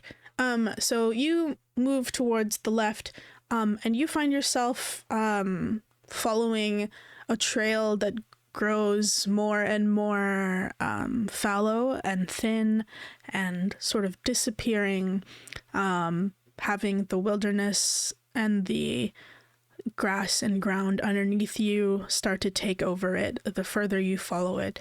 You feel as if you were walking for a couple of hours, but also could have been a couple of minutes. But you walk into a dense wood that is only becoming darker as you continue to follow the path. There doesn't seem to be any other signs of where to go or what to do aside from to continue to walk. And at one point, the sky, which again is already this perpetual night sort of situation, you guys have long rested, I think, like between the what do you call it, the trials. It's definitely happened, just because we've sort of skipped through it, but you have not seen any sort of indication of daytime in the whole time that you've long rested. It's always been night. But this night, walking through the Trial of Wilderness seems darker than most. Make me, one person, I think I know who, make me a survival check to see if you can keep the tracks, faint as they are, of the trail. I will guidance myself just in case. You know? Yeah, okay.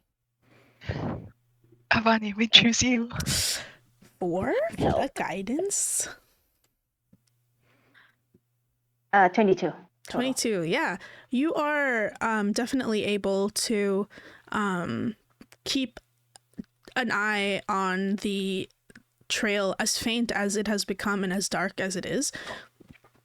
I think you all have night vision or can attain night vision, but even that doesn't truly help with the darkness here. It feels like a darkness that is unnatural, not malicious, but just beyond the ken of what night vision can pierce.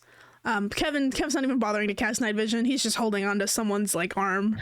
Actually, can Kevin cast light? Huh? Can Kevin cast light if it's that dark? Yeah, you can try. Go ahead. Yeah, Kevin tries to cast like light on his hat again. As he usually does. As you try to cast light on your hat, Kevin, you see it like flickers up for like a bare moment, and it is bright on your head, but the light from your spell seems to only concentrate in sort of like a small star-like point hovering above your head. It does not light more than just like directly the feet in front of you. So I don't think it helps very much. This darkness is viscous and sort of like subsuming, and the light from your light spell does not pierce it quite as much as you would like it to. Huh. That's odd. And then if it doesn't work, Kevin just waves away and then tries to hold on to someone. Facetune sparkle. Facetune sparkle. Yeah, as you all are sort of at some point you will actually have to start holding on to each other so you don't lose each other in the darkness. It becomes almost pitch black, but with Avani's stellar tracking skills, you find after wandering again for what feels like at this point maybe 10 hours of walking, of which you are not too tired, but you're starting to feel the wear. Can I rope of entanglement and just make like a kitty toddler like toddler rope?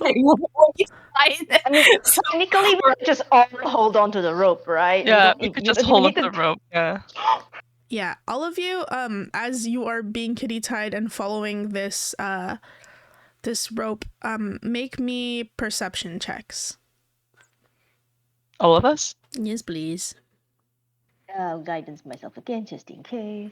18? 18. 10? 22. 22? I guidance. Yourself? I'm assuming? Yeah, 18 total. Yeah. 27? Let's go. Guidance. Isn't that over 30? Yeah, that's over 30.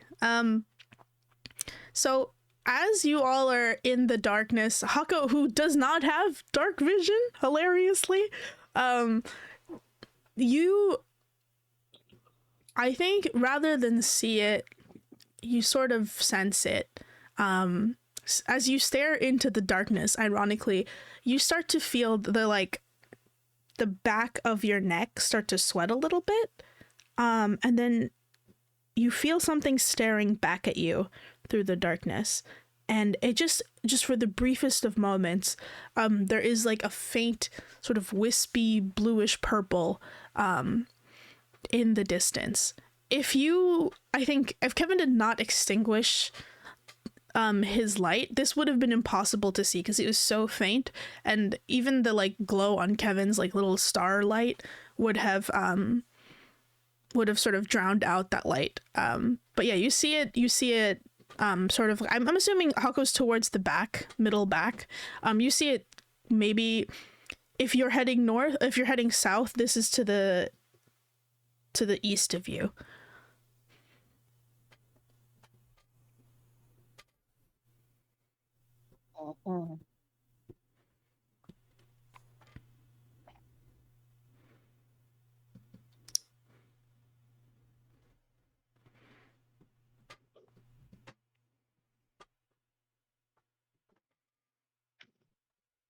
Does Kevin see this as well, or is it just Hako? No, Kevin, you don't see it. It's just Hako. Okay. Oh, plus 30, huh? Yeah. Damn. Crazy. Okay, so Corpse east, vision. so we You start to head that way? Do we want to head towards that avoid? way? I mean, Are we it's still better following than- a path? I mean, is that better or worse than wandering like endlessly? Are we is there a path we are following, or are we just walking? There was a trail Avani's that at the front. Avani was following. It does not go east, but you also don't know where this trail goes. You just know it's a trail. I So vote we what do you follow want to the do? trail. I vote we follow the trail. Hako could make a check of some sort. Yeah, make me a nature roll.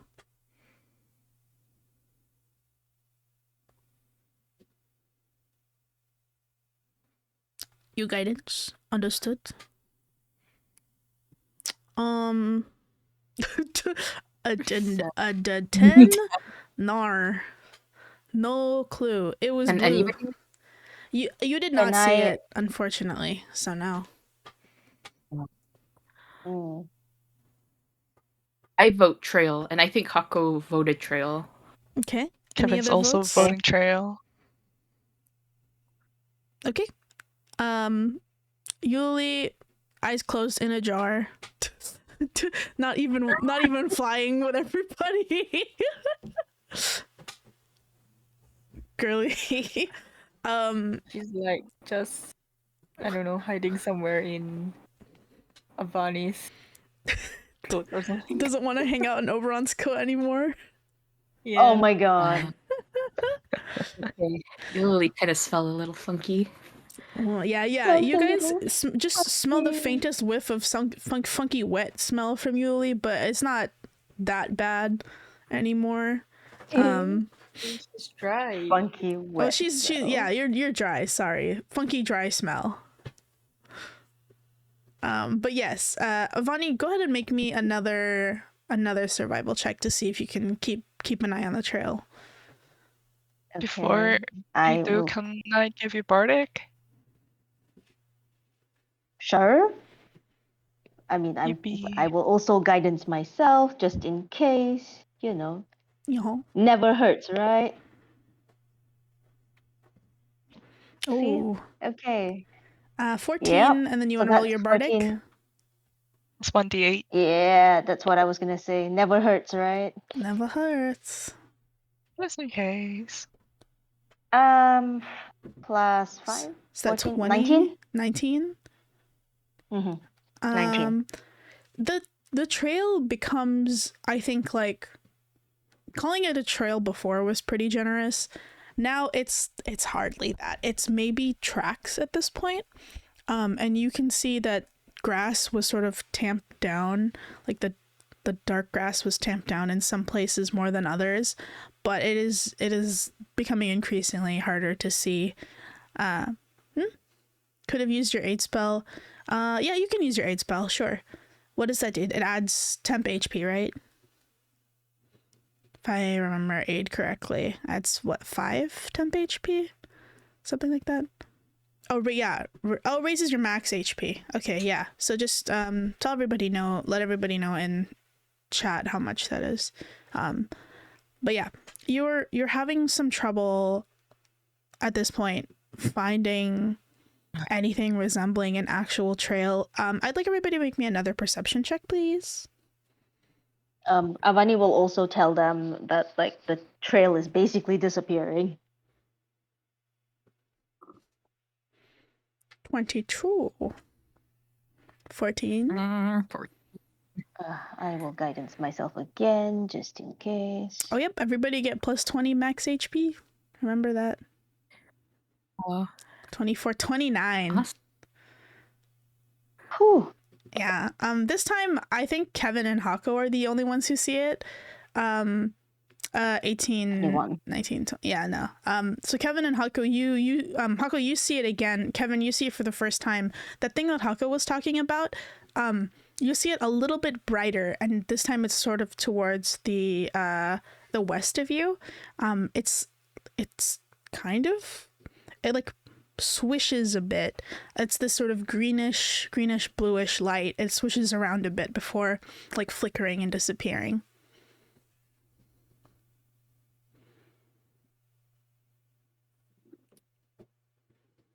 Oh. Yeah, so Kevin and Hako saw the same sort of bluish greenish light flickering and disappearing, this time to the west of you. Hako, I think I saw the thing you were mentioning. Do you think it's following us?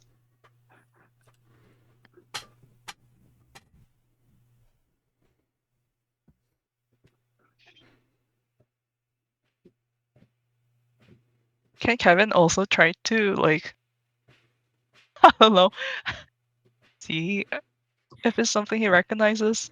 Yeah, give me a nature check, From, like, Kevin. the tails. Nature? Nature. And 22. Oh, roll that guidance. And you slap him on the head. Cute. 24. 24. Yeah, your head hurt, Kevin, but that smack rattled around all the knowledge in your brain. And I don't think you've seen them personally. Actually, you have seen them personally, but they looked very different. They look similar, but not quite the same. I think Kevin is like what, 5'9"? Something like that. Yeah. Yeah. Oh, easily. Hako jumps up. No. Not revenant like the train. That sort of like greenish glow when you were at the end of the laurels. And also the sort of greenish glow when you looked up at the sky and the moon was green.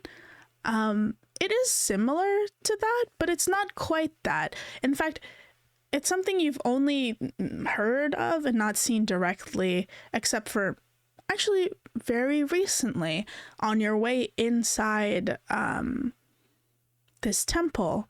When you were on the boats and you looked up briefly at what you think was the night sky, you saw a very similar sort of wispy light in the skies that looked to be the same color as that sort of wispy light that disappeared.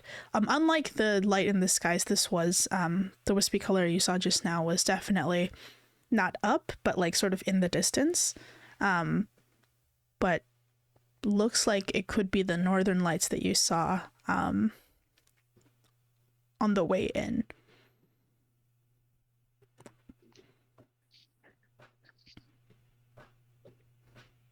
Huh. I like pass on this information. Interesting. Oh my god, I'll be doing the thing where he kneels down like to a kindergartner to see them eye to eye. I need to see the picture of all of you tied together like kindergarteners so they don't get lost. Like, that's what we used to do to our campers when we went to Disneyland. The kid leashes? Yeah, that's exactly what I was thinking of. Is Avani holding the leash? Yeah. Yeah, Vani's the leash. Hold on, I have the picture. Oh, awesome. Well, hold on. It's this, but it's tied around you guys. This thing. Okay, the dog. Yeah. Okay, well the dog's funny. But yes. Oh.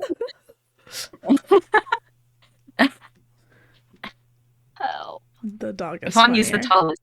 So Yes. yeah, Vani could look above all of us. That's what it looks like.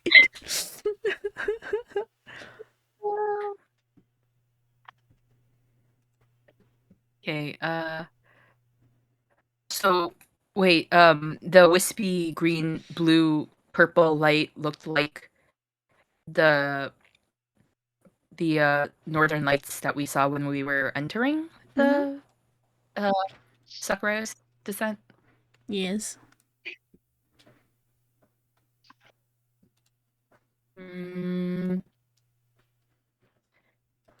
So we have to choose, do we follow the light or do we follow the disappearing trail, right? Yeah. Or you could walk into the wilderness. That's also an option. I guess the trial is called wordless. I mean, that's true. That is true. Vani walking the dogs into the wilderness? Real. Push. There we go. So what do you guys want to do?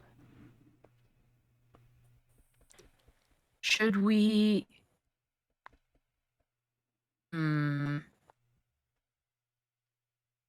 What would be Vani the thing was- for a Shudder's like tenants? If you are to follow like Shadow the Hedgehog, Shudder's tenants, like what would be the thing we should be doing here?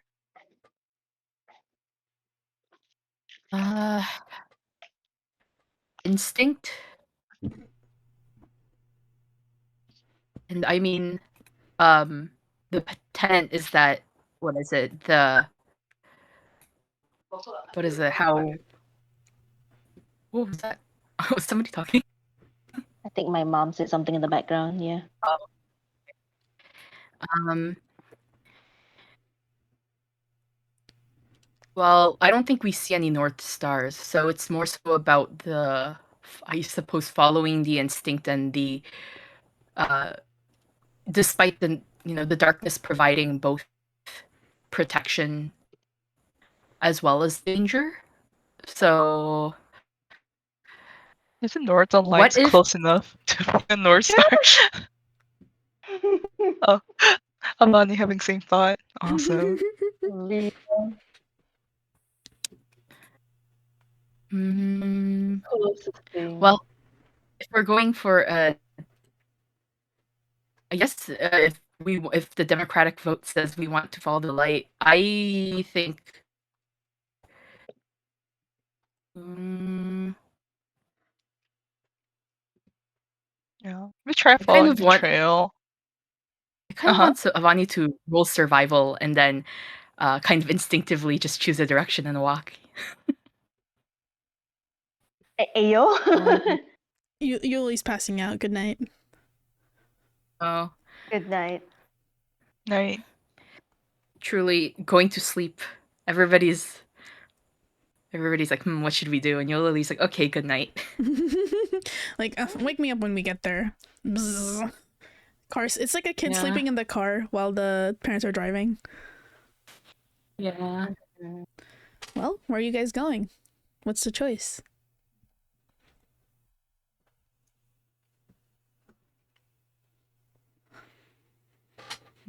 Yeah, I also vote for our Lee shoulder to see. Okay. I mean, I guess we can. I mean, I don't think following the quote unquote trail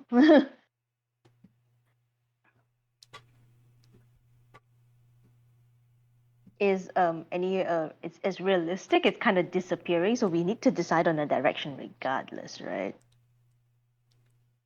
Well, if you roll, if your what is it, survival is very high, then we could find the trail again. I would assume, maybe question mark. Okay, but the like where we also don't know where this trail goes. Yeah. I think the light is I now to the mean, west, right? it was first the east and now it's to the west. Well, the trail's there for a reason, so. Did we like turn? Or I guess we can't tell in the dark. No, not really.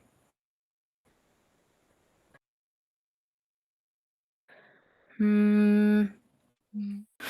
Well, because you have Hmm. my experience like going around the wilderness, what does your instinct say, Avani? Do you think we should follow the trail or and like try to keep searching for the trail every time, or do you want to try going?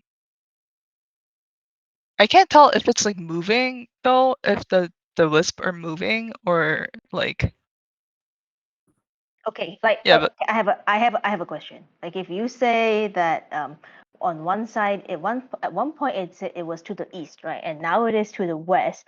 Like in terms of like sense of direction, did we turn in such a way or did the light move? Because like, we should be able to we should know like whether we have like turned, right? I think it's so dark that we don't know. No, in terms of the If like direction that you walk. Like if you're walking, like if you're walking in like in a straight line, you know whether you have turned left, you have turned right, whether you have turned, have you made like 3 left turns? Have you made 2 right, 3 right, 2 right turns? In terms of I think direction? I mean maybe Avani might be able to track it. Avani would be the one to know because I think we're just all following Avani's leash at this point. Vani, unfortunately, it seems like your party members have turned their brain off when they were sitting on the leash to let you walk. So they have no idea. I will let you make me another survival check just because, like, you have been walking at this point for what it feels like maybe 12 hours. Your bodies are not physically fatigued too much, but I think mentally tracking a disappearing trail for this long does take its toll.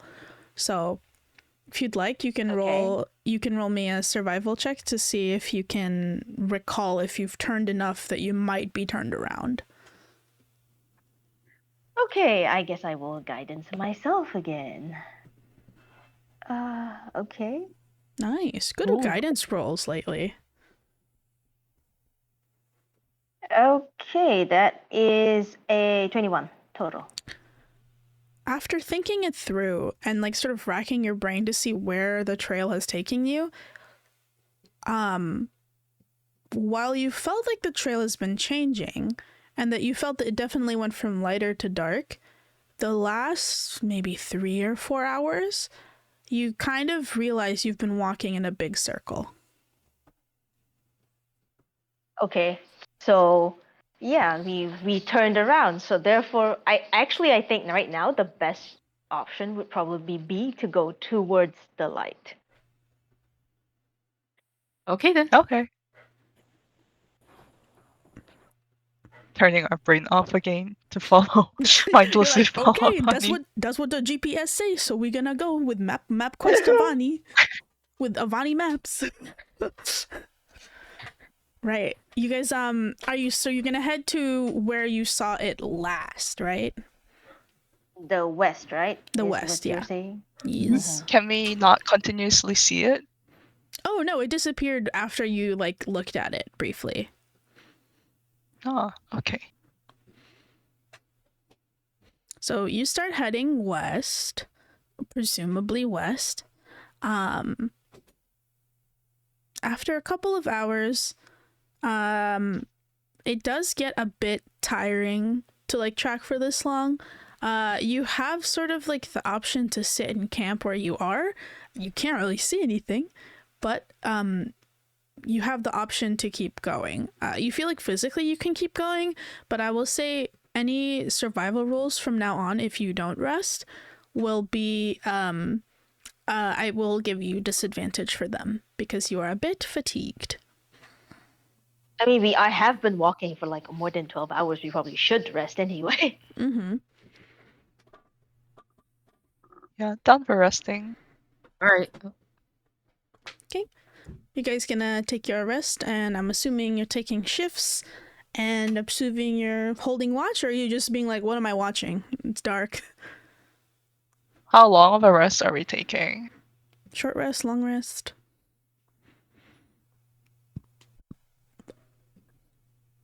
Short rest maybe? Okay. No need for watches on a short rest then. Do we need a long rest? I think mechanically you don't, but Avani, you would definitely need a little bit of a break to like rest your brain up, if anything else. To like reset Short your rest. mind. What is it? Short rest is what, 15 minutes, right? Something like that. Short rest usually an hour to half an hour. Yeah. I spend 10 minutes to cast, like at the end of our short rest before we leave. Mm-hmm. I spend 10 minutes to cast Unseen Servant as a ritual. Okay. And then also, let me see. In inventory, I have my Bell of Alarm. I am going to more than hours, minutes, or seconds, so more than 8 hours. Quick question, mechanically, how long do we need to go again before we start getting disadvantages on survival checks? Because we short rested after 12 hours of walking, right? Yeah, I would say you could probably go just physically another maybe 3 survival checks before you need to rest again. It could be more, it could be less that you need to do to get to sort of the next step, depending on how you guys go about those 3 next survival checks. Okay, then 1 hour. I'm going to say I set my bell of alarm to go off after 2 hours, just mentally in my head. Okay. Cool. Yep. Anyone during the short rest, you can make me a perception check if you'd like. Everybody? Everybody. 27? Damn, what the hell's happening to Kevin? What'd you smoke, boy? What's he token up? 19. 19, I 25. will also guidance myself, but anyway. Meow. 17. Look at you all, so perceptive. Okay. Well. Anyway. Yeah, 26. Yay. 26, 21, 25, 27, and 19. Oh, not 25, 26. So 20. Okay. Yeah. I think everyone except Oberon, which makes sense. I think Oberon is working on casting his like unseen servant spell and like making all this prep stuff. The rest of you, you're sort of like taking a breather, staring out mostly into darkness. Hako, you're used to it at this point, but Kevin and Avani, you're kind of like looking around, including and Hako as well. The three of you, Sunmay's asleep.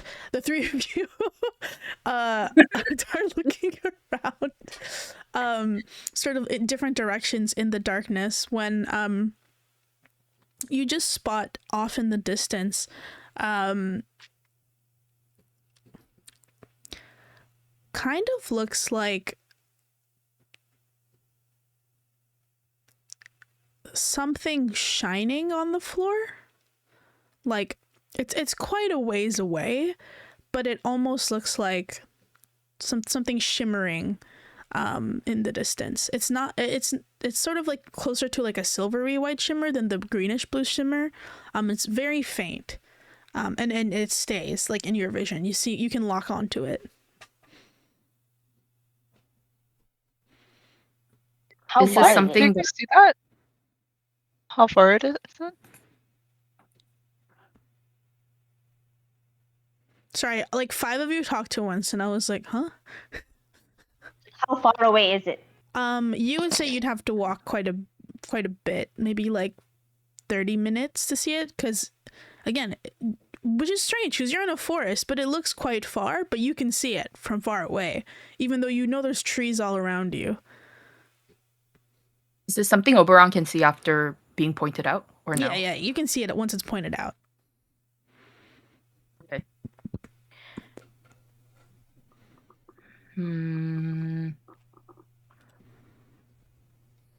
Well, does feel like it's trying to lead us there.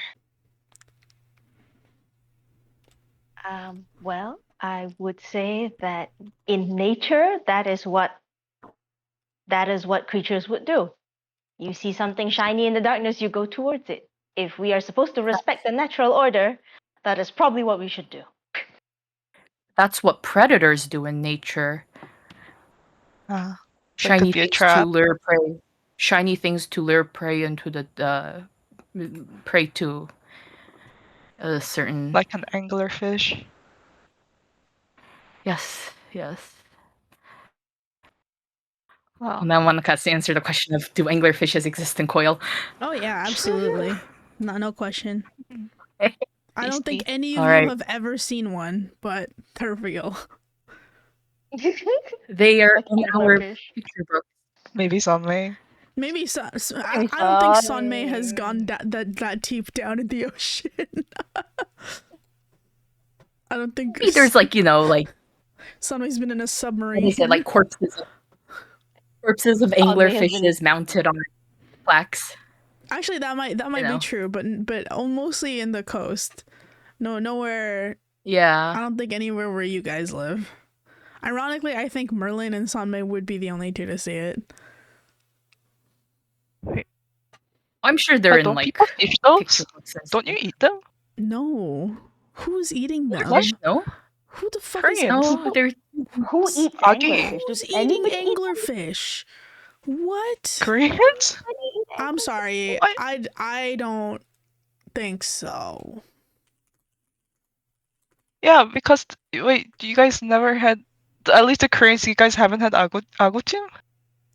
Oh, Yeah, monkfish. we eat them. Monkfish is not anglerfish. Those Anglerfish. are Is it two not? completely different species of fish.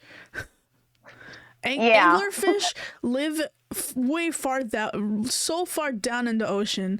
There's no way for you to catch them and eat it. Oh my god. You see invisible creatures. I think we've eaten a monkfish, but anyways, for the light that we see in our okay, let's get back on track. Anglerfish. Okay. Ugh. Monkfish. It's Oh, monkfish. you know what? Is that like a Korean thing? I mean, the translation Probably. thing where it can also be translated to anglerfish and as well as monkfish. Yeah, monkfish is Okay. looks like anglerfish, but they don't live nearly as deep, and they don't have the light bulb thing.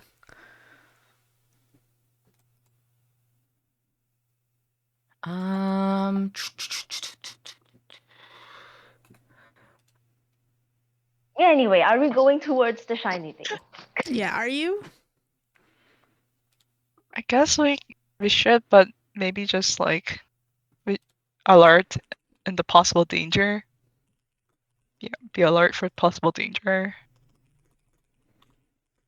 Would you like pass without trace so we can stealth there?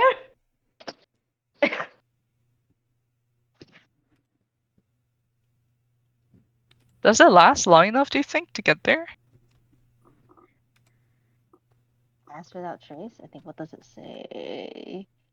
Da, da, da, da, da, da. Pass without trace. I think it's it like is 10 minutes. 1 hour. Oh, 1 hour. hour? Really? I don't know. I thought it was 10 minutes. Yeah, 1 hour. You can get there in an hour for sure. Cool. Can I get Unseen Servant to walk ahead of us 60 feet? And then so the order would be, what is it? What would the order be? What is it? Actually, I'm gonna ask the Unseen Servant when it hits the light to fetch the light. Assuming that it is some sort of Object. fire or object. Yeah, you can ask it that. You guys start walking towards it, I assume. Yeah, with Unseen Servant 60 feet in front. Yes, I understand. And we are stealthing there, yes? Yes, is that what you said? Yep. Go ahead and make me your stealth checks, please, since you're stealthing. Plus 10 because of Pass Without a Trace. Guidance. Yes, guidance. So Oh, 22, 20. 30, 32. 30. Yeah. What's Haku get? 26. Nice. Yeah. It's pretty quiet, all things considered. It's a good thing that you cast Pass Without a Trace. You walk towards that sort of shimmering bit of light. Once you get close enough, your Unseen Servant, I don't think it tells you. Can it speak to you mentally? It doesn't really speak.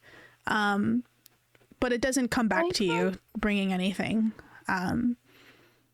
And as you sort of come closer to the shimmering thing catching up with the Unseen Servant, it will wait for you there though. You can see why it didn't bring you back anything, because you are sort of at what looks like a small creek, and the sort of shimmering bit was the light reflecting off of the creek. And as off the water, yes. And looking at the light, you look up, and you look up, and you look just past the tree line. You can see the faintest wisps of green and blue, leading in a trail further down into the forest. The creek seems to follow the trail in the sky, so both are illuminated by the creek is now illuminated by the lights. Strangely enough, the trees themselves seem to absorb whatever light is coming from the sky, which is why you couldn't see the sky like northern lights from where you were, and only the reflection off of the creek. But from here you can start to see where the forest would start to lighten down the horizon, down the sightline. Okay, so we follow the creek towards that, I guess. Yeah. Yeah. I can send you to the map now, to where you are going. Oh my god, map visuals, finally. Visuals, yeah. So you guys follow it for a few hours, and the sort of area around you starts to lighten. Make me another survival check, please, to keep track of whatever is in the area. I guidance myself again. I like how you say go, Vani, like she's a Pokeball you guys are throwing to like go to a survival check. I choose you. 21. 21. Yeah, you are following this creek, and you're following it, and you start to see not a trail, but you start to see tracks. At first it's like sort of tamped down grass like you saw before, when the trail was quite faint, but now you can see that, like, because of the water has sort of like hydrated the like dirt and like the earth around it, there's some paw prints in the mud, and they're headed like in the direction that you're heading, that you're currently following. Make me a nature check. Anybody who wants to? See if we recognize the print. Yes. Can't hurt to guidance myself again, right? 14. I don't know shit. 9. Yeah. Oberon is an inside boy. Actually, he's not even. He just doesn't know what this is. 20. Yeah. 16. 16. Hako, let me think. Why would Hako know this? Oh, okay. Hako, you don't think you've seen the animal that makes this, or like recently or at all? But there's like something that you remember doing, and you can't replace where this memory is from, but you remember being in a casino, and you were gambling on some sort of, I think, like a card game, and you remember this particular game because one of the fellows next to you, casinos bring in all sorts of characters, and everyone loves to show off their opulence. The person next to you was very particular because they had a huge animal with them, and they would use the animal to sort of decide what hands they wanted to bet on, almost consulting with it before making their choices. And they had a pretty good run, almost as good as you, that game.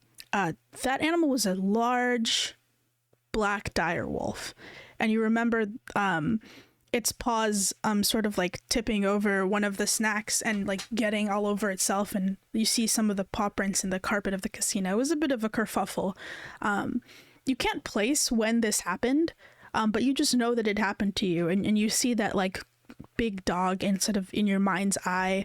It's big paw prints. It's like lolling tongue, and like despite its sort of sweet like dog face, you can see its eyes are still quite sharp and quite wild. Big dog. Yeah, Kevin, where's your dog? You forgot about him? Where's your freaking dog? Am I still carrying my guy around? Yeah. Speaking of your guy, he like pops out of your jacket and it starts sniffing the air. He's like,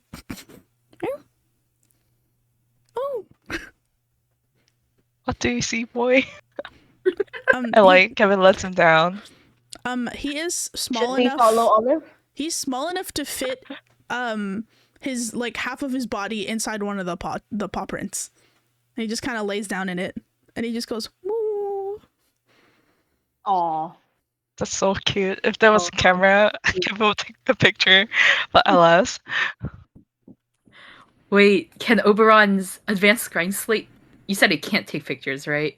No, But it can stream. it can stream. Yeah. Oh. Kevin just eating off this in the corner. So cute. Yeah. Olive though now is covered in mud, just FYI.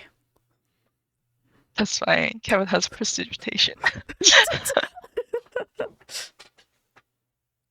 But yeah, Olive will sit in the paw print until you guys leave. Are you guys gonna keep trying to follow the trail? Can we ask Olive to help us follow it? Yeah, The direwolf tracks, right? yeah, you can. It's almost like you had something that could track stuff with you the whole time. But you forgot that I gave you a dog that can track things with his nose. Well, that having been said, we also didn't know that there were animal tracks, right? That's true. Okay, look, in the beginning of this session, I was like, oh, I need to remember about Olive, and then immediately forgot. Immediately forgot about your boy. My boy! Well, he's just that been feeling when. Yeah, poor This is poor why we don't Olive. take care of animals. This is why you guys don't have animals. You just forget them. Yeah. Yeah. Poor Baby Olive. Kevin left her behind. Yeah. Poor thing. Oh my god, the dog's just in the Airbnb being like, oh, oh, Oh. oh. Oh. Okay. Sag. Nice, Abandoned. sad abandoned little dog. Nar. Hachiko! Hachiko. What- if you what's had that? not Hachiko? It's the dog statue in Yeah. Tokyo that like famous for waiting there for its owner, and then the owner died, so it never came to pick it up. So then the dog stayed there forever. Oh my god. No. Yeah, you can ask Olive to do it. I will give you advantage on your survival checks then if Olive is helping you. Okay, so I guess we will follow the direwolf. Yes. Follow Olive, who is following the direwolf tracks. Yeah. Yes. Are we now rolling survival again? Oh yes, please, if you would. Okay, I will still guidance myself. Because it never hurts, right? It never hurts. 2.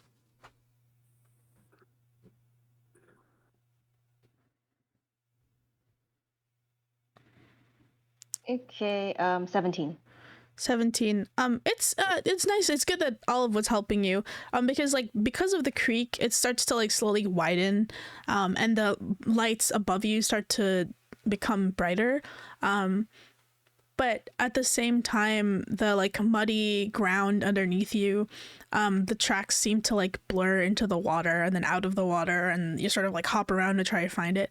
Additionally, direwolves take quite large steps once they're adults, so like the tracks are a little far apart. But Olive like sort of like puts his nose to the ground and starts sniffing, and is just like, I got it. And you sort of follow Olive off into the woods. Make me this is like maybe a couple hours in. Make me another perception check, everybody. Perception. I will guidance myself anyway. Yes, never hurts. 11. 11. There comes my almost not once. Oh god. Oh, 26. 27. 18. 18. Yeah, Hako, you see it again. Maybe this time because you know what to look for. Off in the distance, a like kind of hard to see because of, like I said, how bright the lights above you are getting. It almost like blends in to like the reflection of the river and like the lights overhead, but you can definitely distinguish that sort of canid shape in the distance. It is a large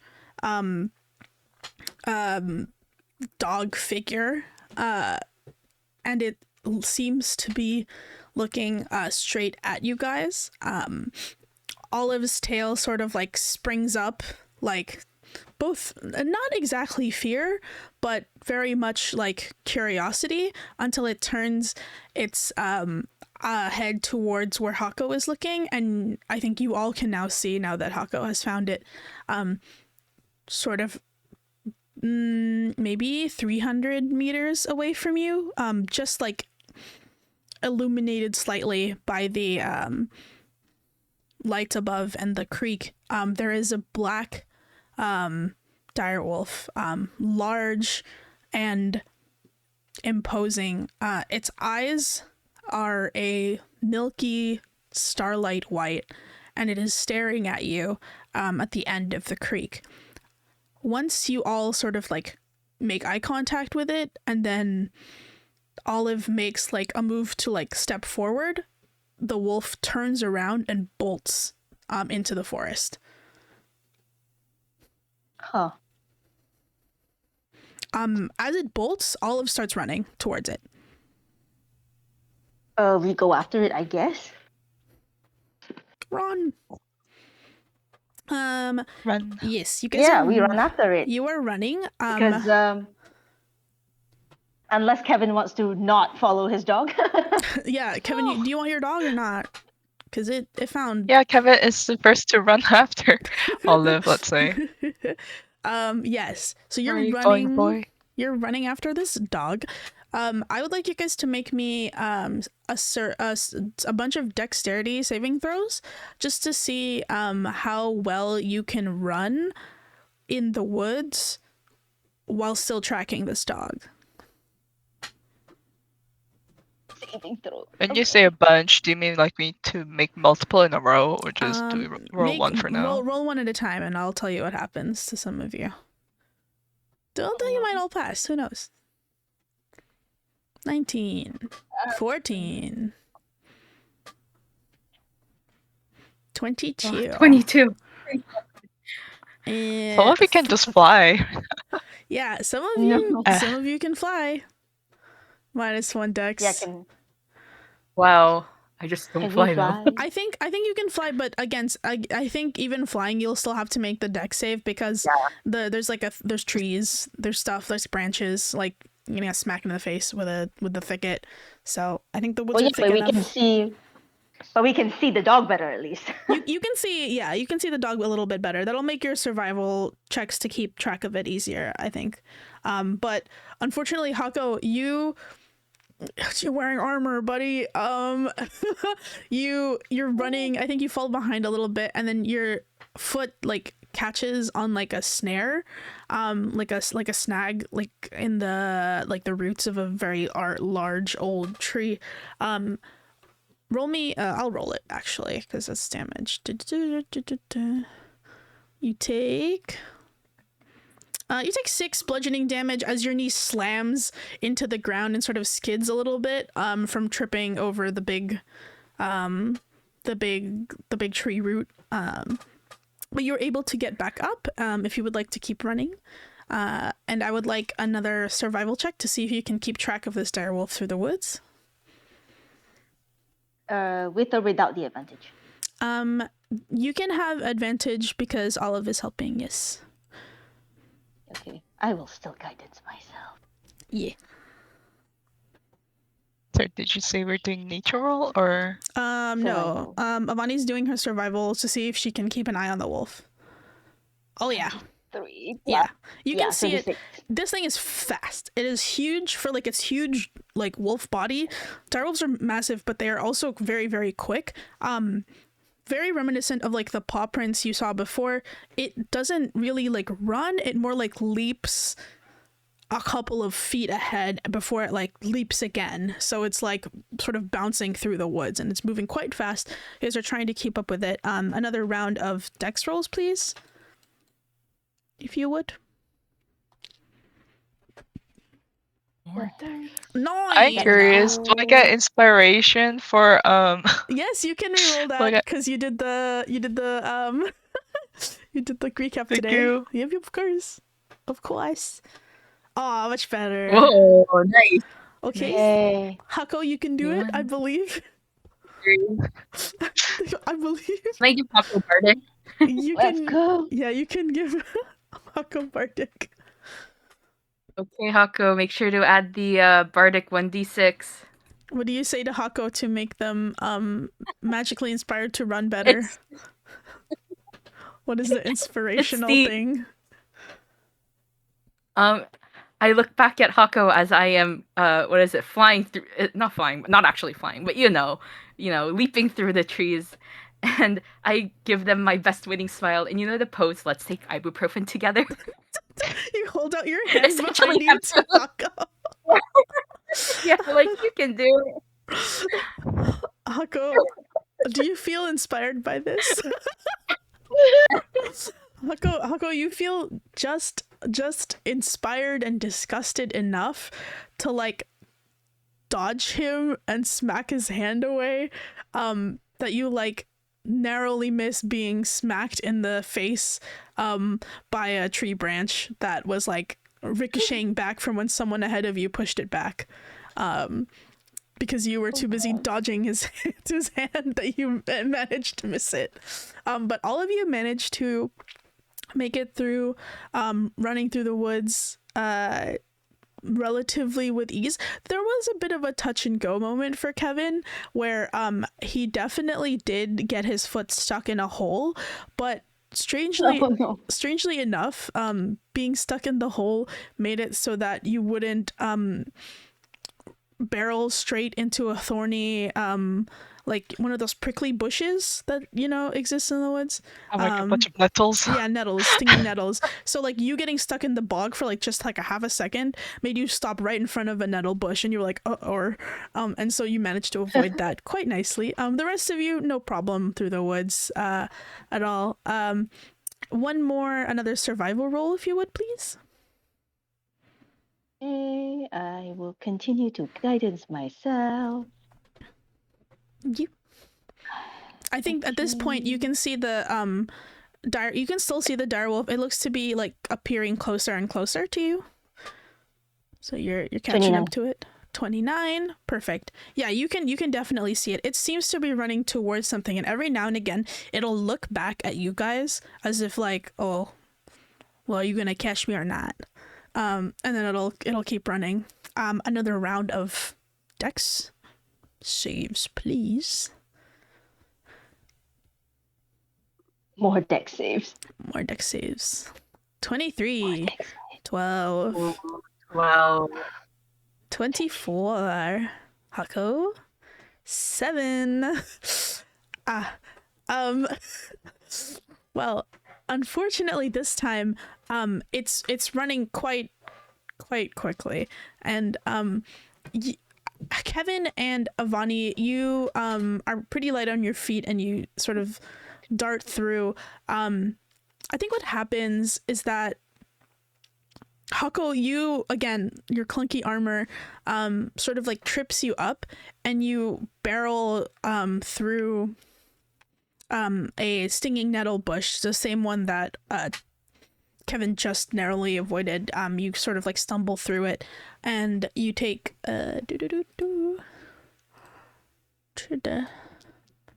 you take 7 poison damage as the sort of irritating like stinging nettles like scratch at your face and like the back of your neck. And then Oberon, I think like you hear Hako like being like, I don't know if Hako grunts in pain, like says anything in pain, but just sort of like a hiss from behind you as Hako gets like smacked with the stinging nettles. That sort of distracts you for a moment, which causes you to trip over a large boulder. And that would normally be fine because you can sort of like windmill your arms.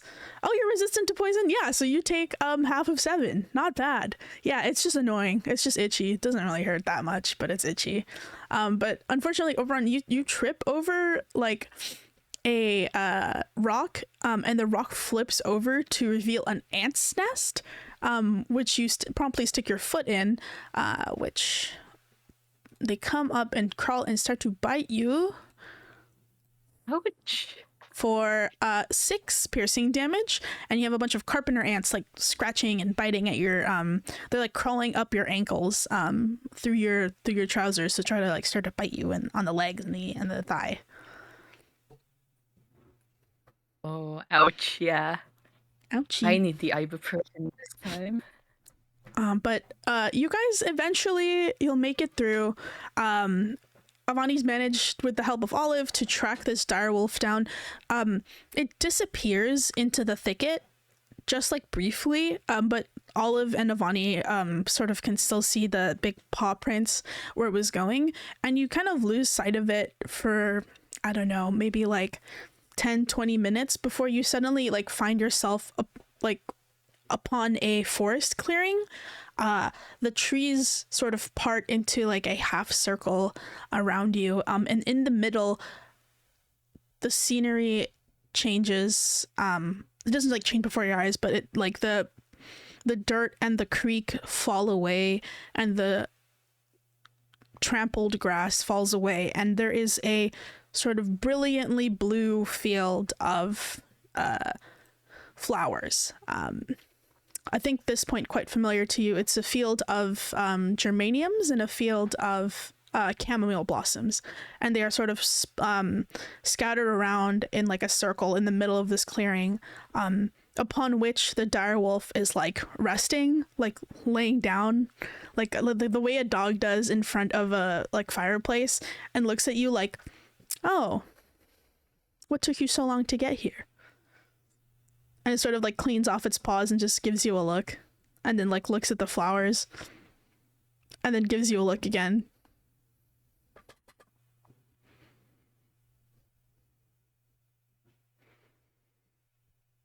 Do we approach?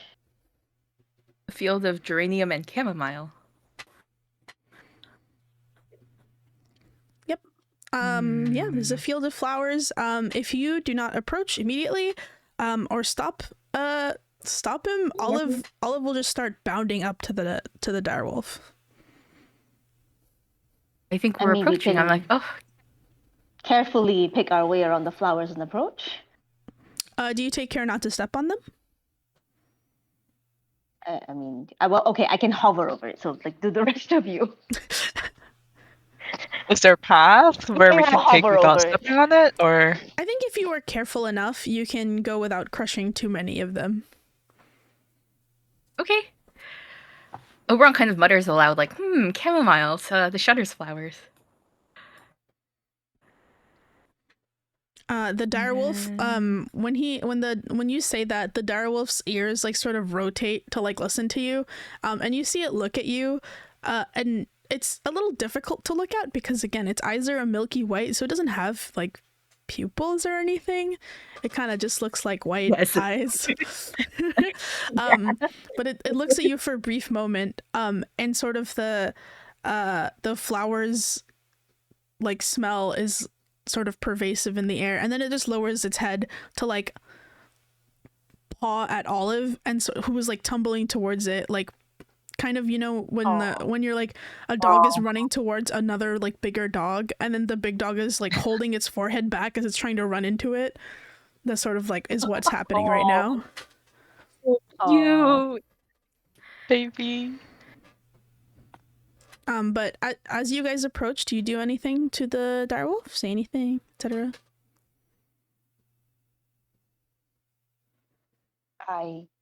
Do we? I guess we can wait for it to speak. Okay, we guess we can just observe cute dog interaction for a while.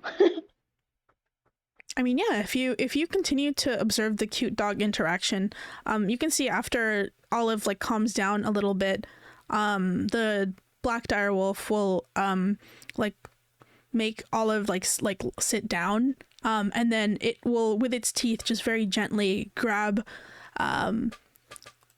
a stem of flowers and like put it on like Olive's head, and then nudges it with its nose, and then Olive bless it. How smart are direwolves? Where's the direwolf stat block? Direwolf stat block. How smart is this little thing? Not very. Probably even less. Yeah. That's Even less as a child.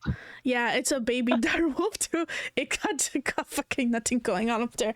Well, it's a good thing it's a dog.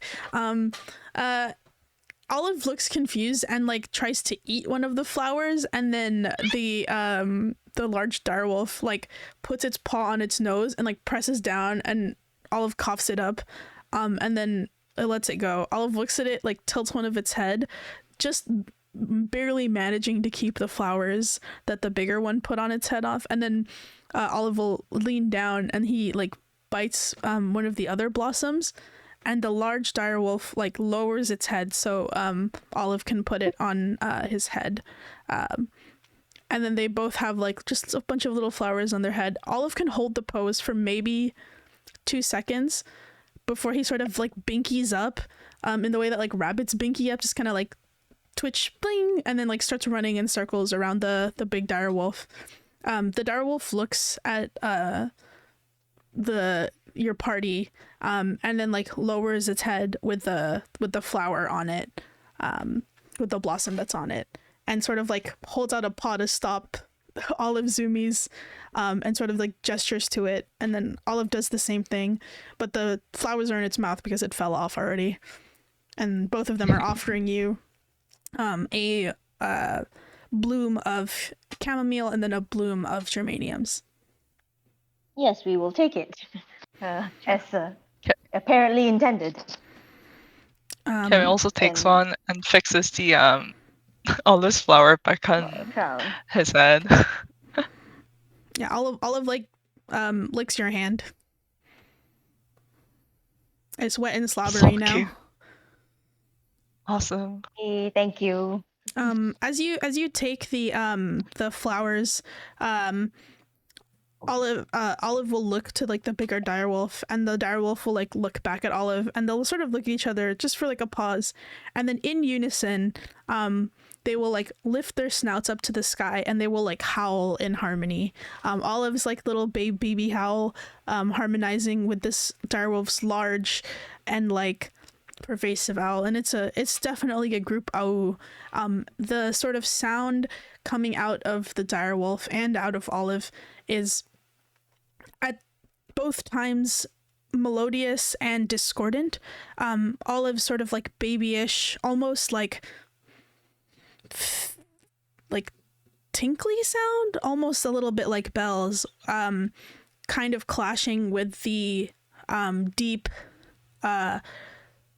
like bassy howl of the large direwolf. But despite their opposite tones, it does sort of strike a chord of like emotion in you that sort of is reminiscent of the wilderness and being outside and nature and that sort of thing, and while also reminiscent of the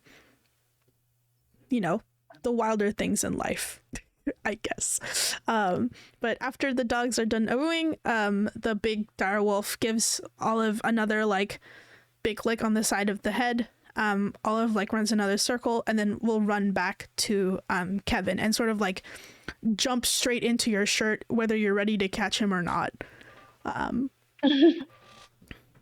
the direwolf. Kevin takes a step back and catches him for sure.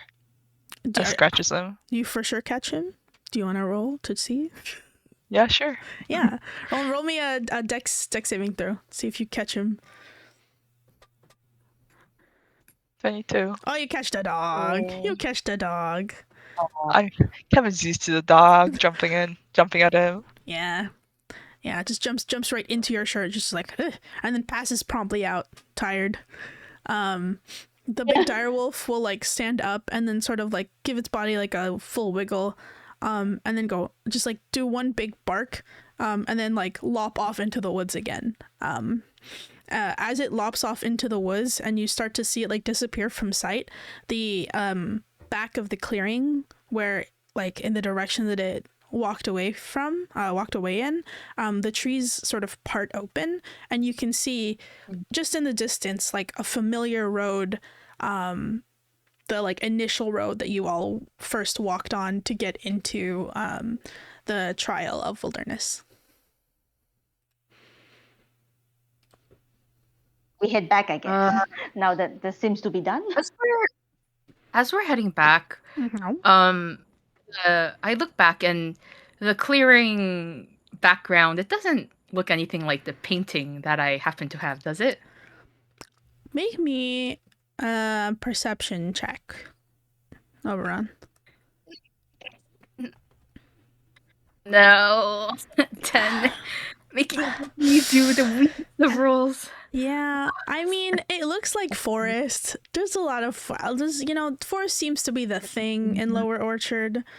They kind of like forests. A forest is a tree, you know. Yeah, you guys get a pair of flowers each. As you like sort of hold the bundle had like one each for you. As you like hold them together, the chamomile and the geranium, you don't like purposefully do it, but you find that like the stems like to twist together, kind of on their own. You can pull them apart, but if you have them next to each other, the stems will sort of like naturally like twist together. Okay. I mean, Avani was going to twist them together even if they didn't. So. Nice. So she's she's delighted it does it by itself. Yeah, it's automatic. It's kind of like those plants that sort of curl up when you touch them, but they like when you touch them next to each other, they'll just curl up toward together. Yeah. But yeah, if you guys take the path, you can make your way back to the main hall. Like a coil. Yeah, like a little metal coil. Like a coil. Interesting. I'm assuming you guys gonna head back? Yeah. Yeah, can Avani put it in her corsage because with all the rest of the flowers there? Yes, of course. Is it just one geranium and then one chamomile? Yes, one or is geranium. it like a bunch? No, it's so they gave you a bunch, but there's exactly enough for each of you. Oh, okay, I see. Yes. There's exactly enough blue geranium and exactly enough white chamomile. And yeah, you guys make it back to the what do you call it? The main temple. It seems that your group is, as usual for the wilderness trial, the last to come back. And a couple other people meet you on the road who also took the wilderness trial, and they seem to also be holding blossoms. Some of them are a little more worse for wear than others, but you all sort of make it back. And I will just move us to the next trial, unless there's something you guys want to do before then. And then we can end it at the beginning of the next trial. Yeah? Okay. Unless you guys have downtime you want to do between now and then. Do we want to talk to Rui's potential relative? Do we see them on the way, or do we see them on the way back in? Like. Yes, they are already back. They're not here. They're like up here with these people. They're just there chilling. But if we do that, we can do that next time. I'll just move us. I just want to show you No, it's fine. I'll show you when it starts. But yeah, let's stop for today. Good time. We're at time anyway. I think we're a little over. That's okay. Yay. Okay. Yippee. Yay. Hope you guys had fun. All done coil today. Yay. Thank you for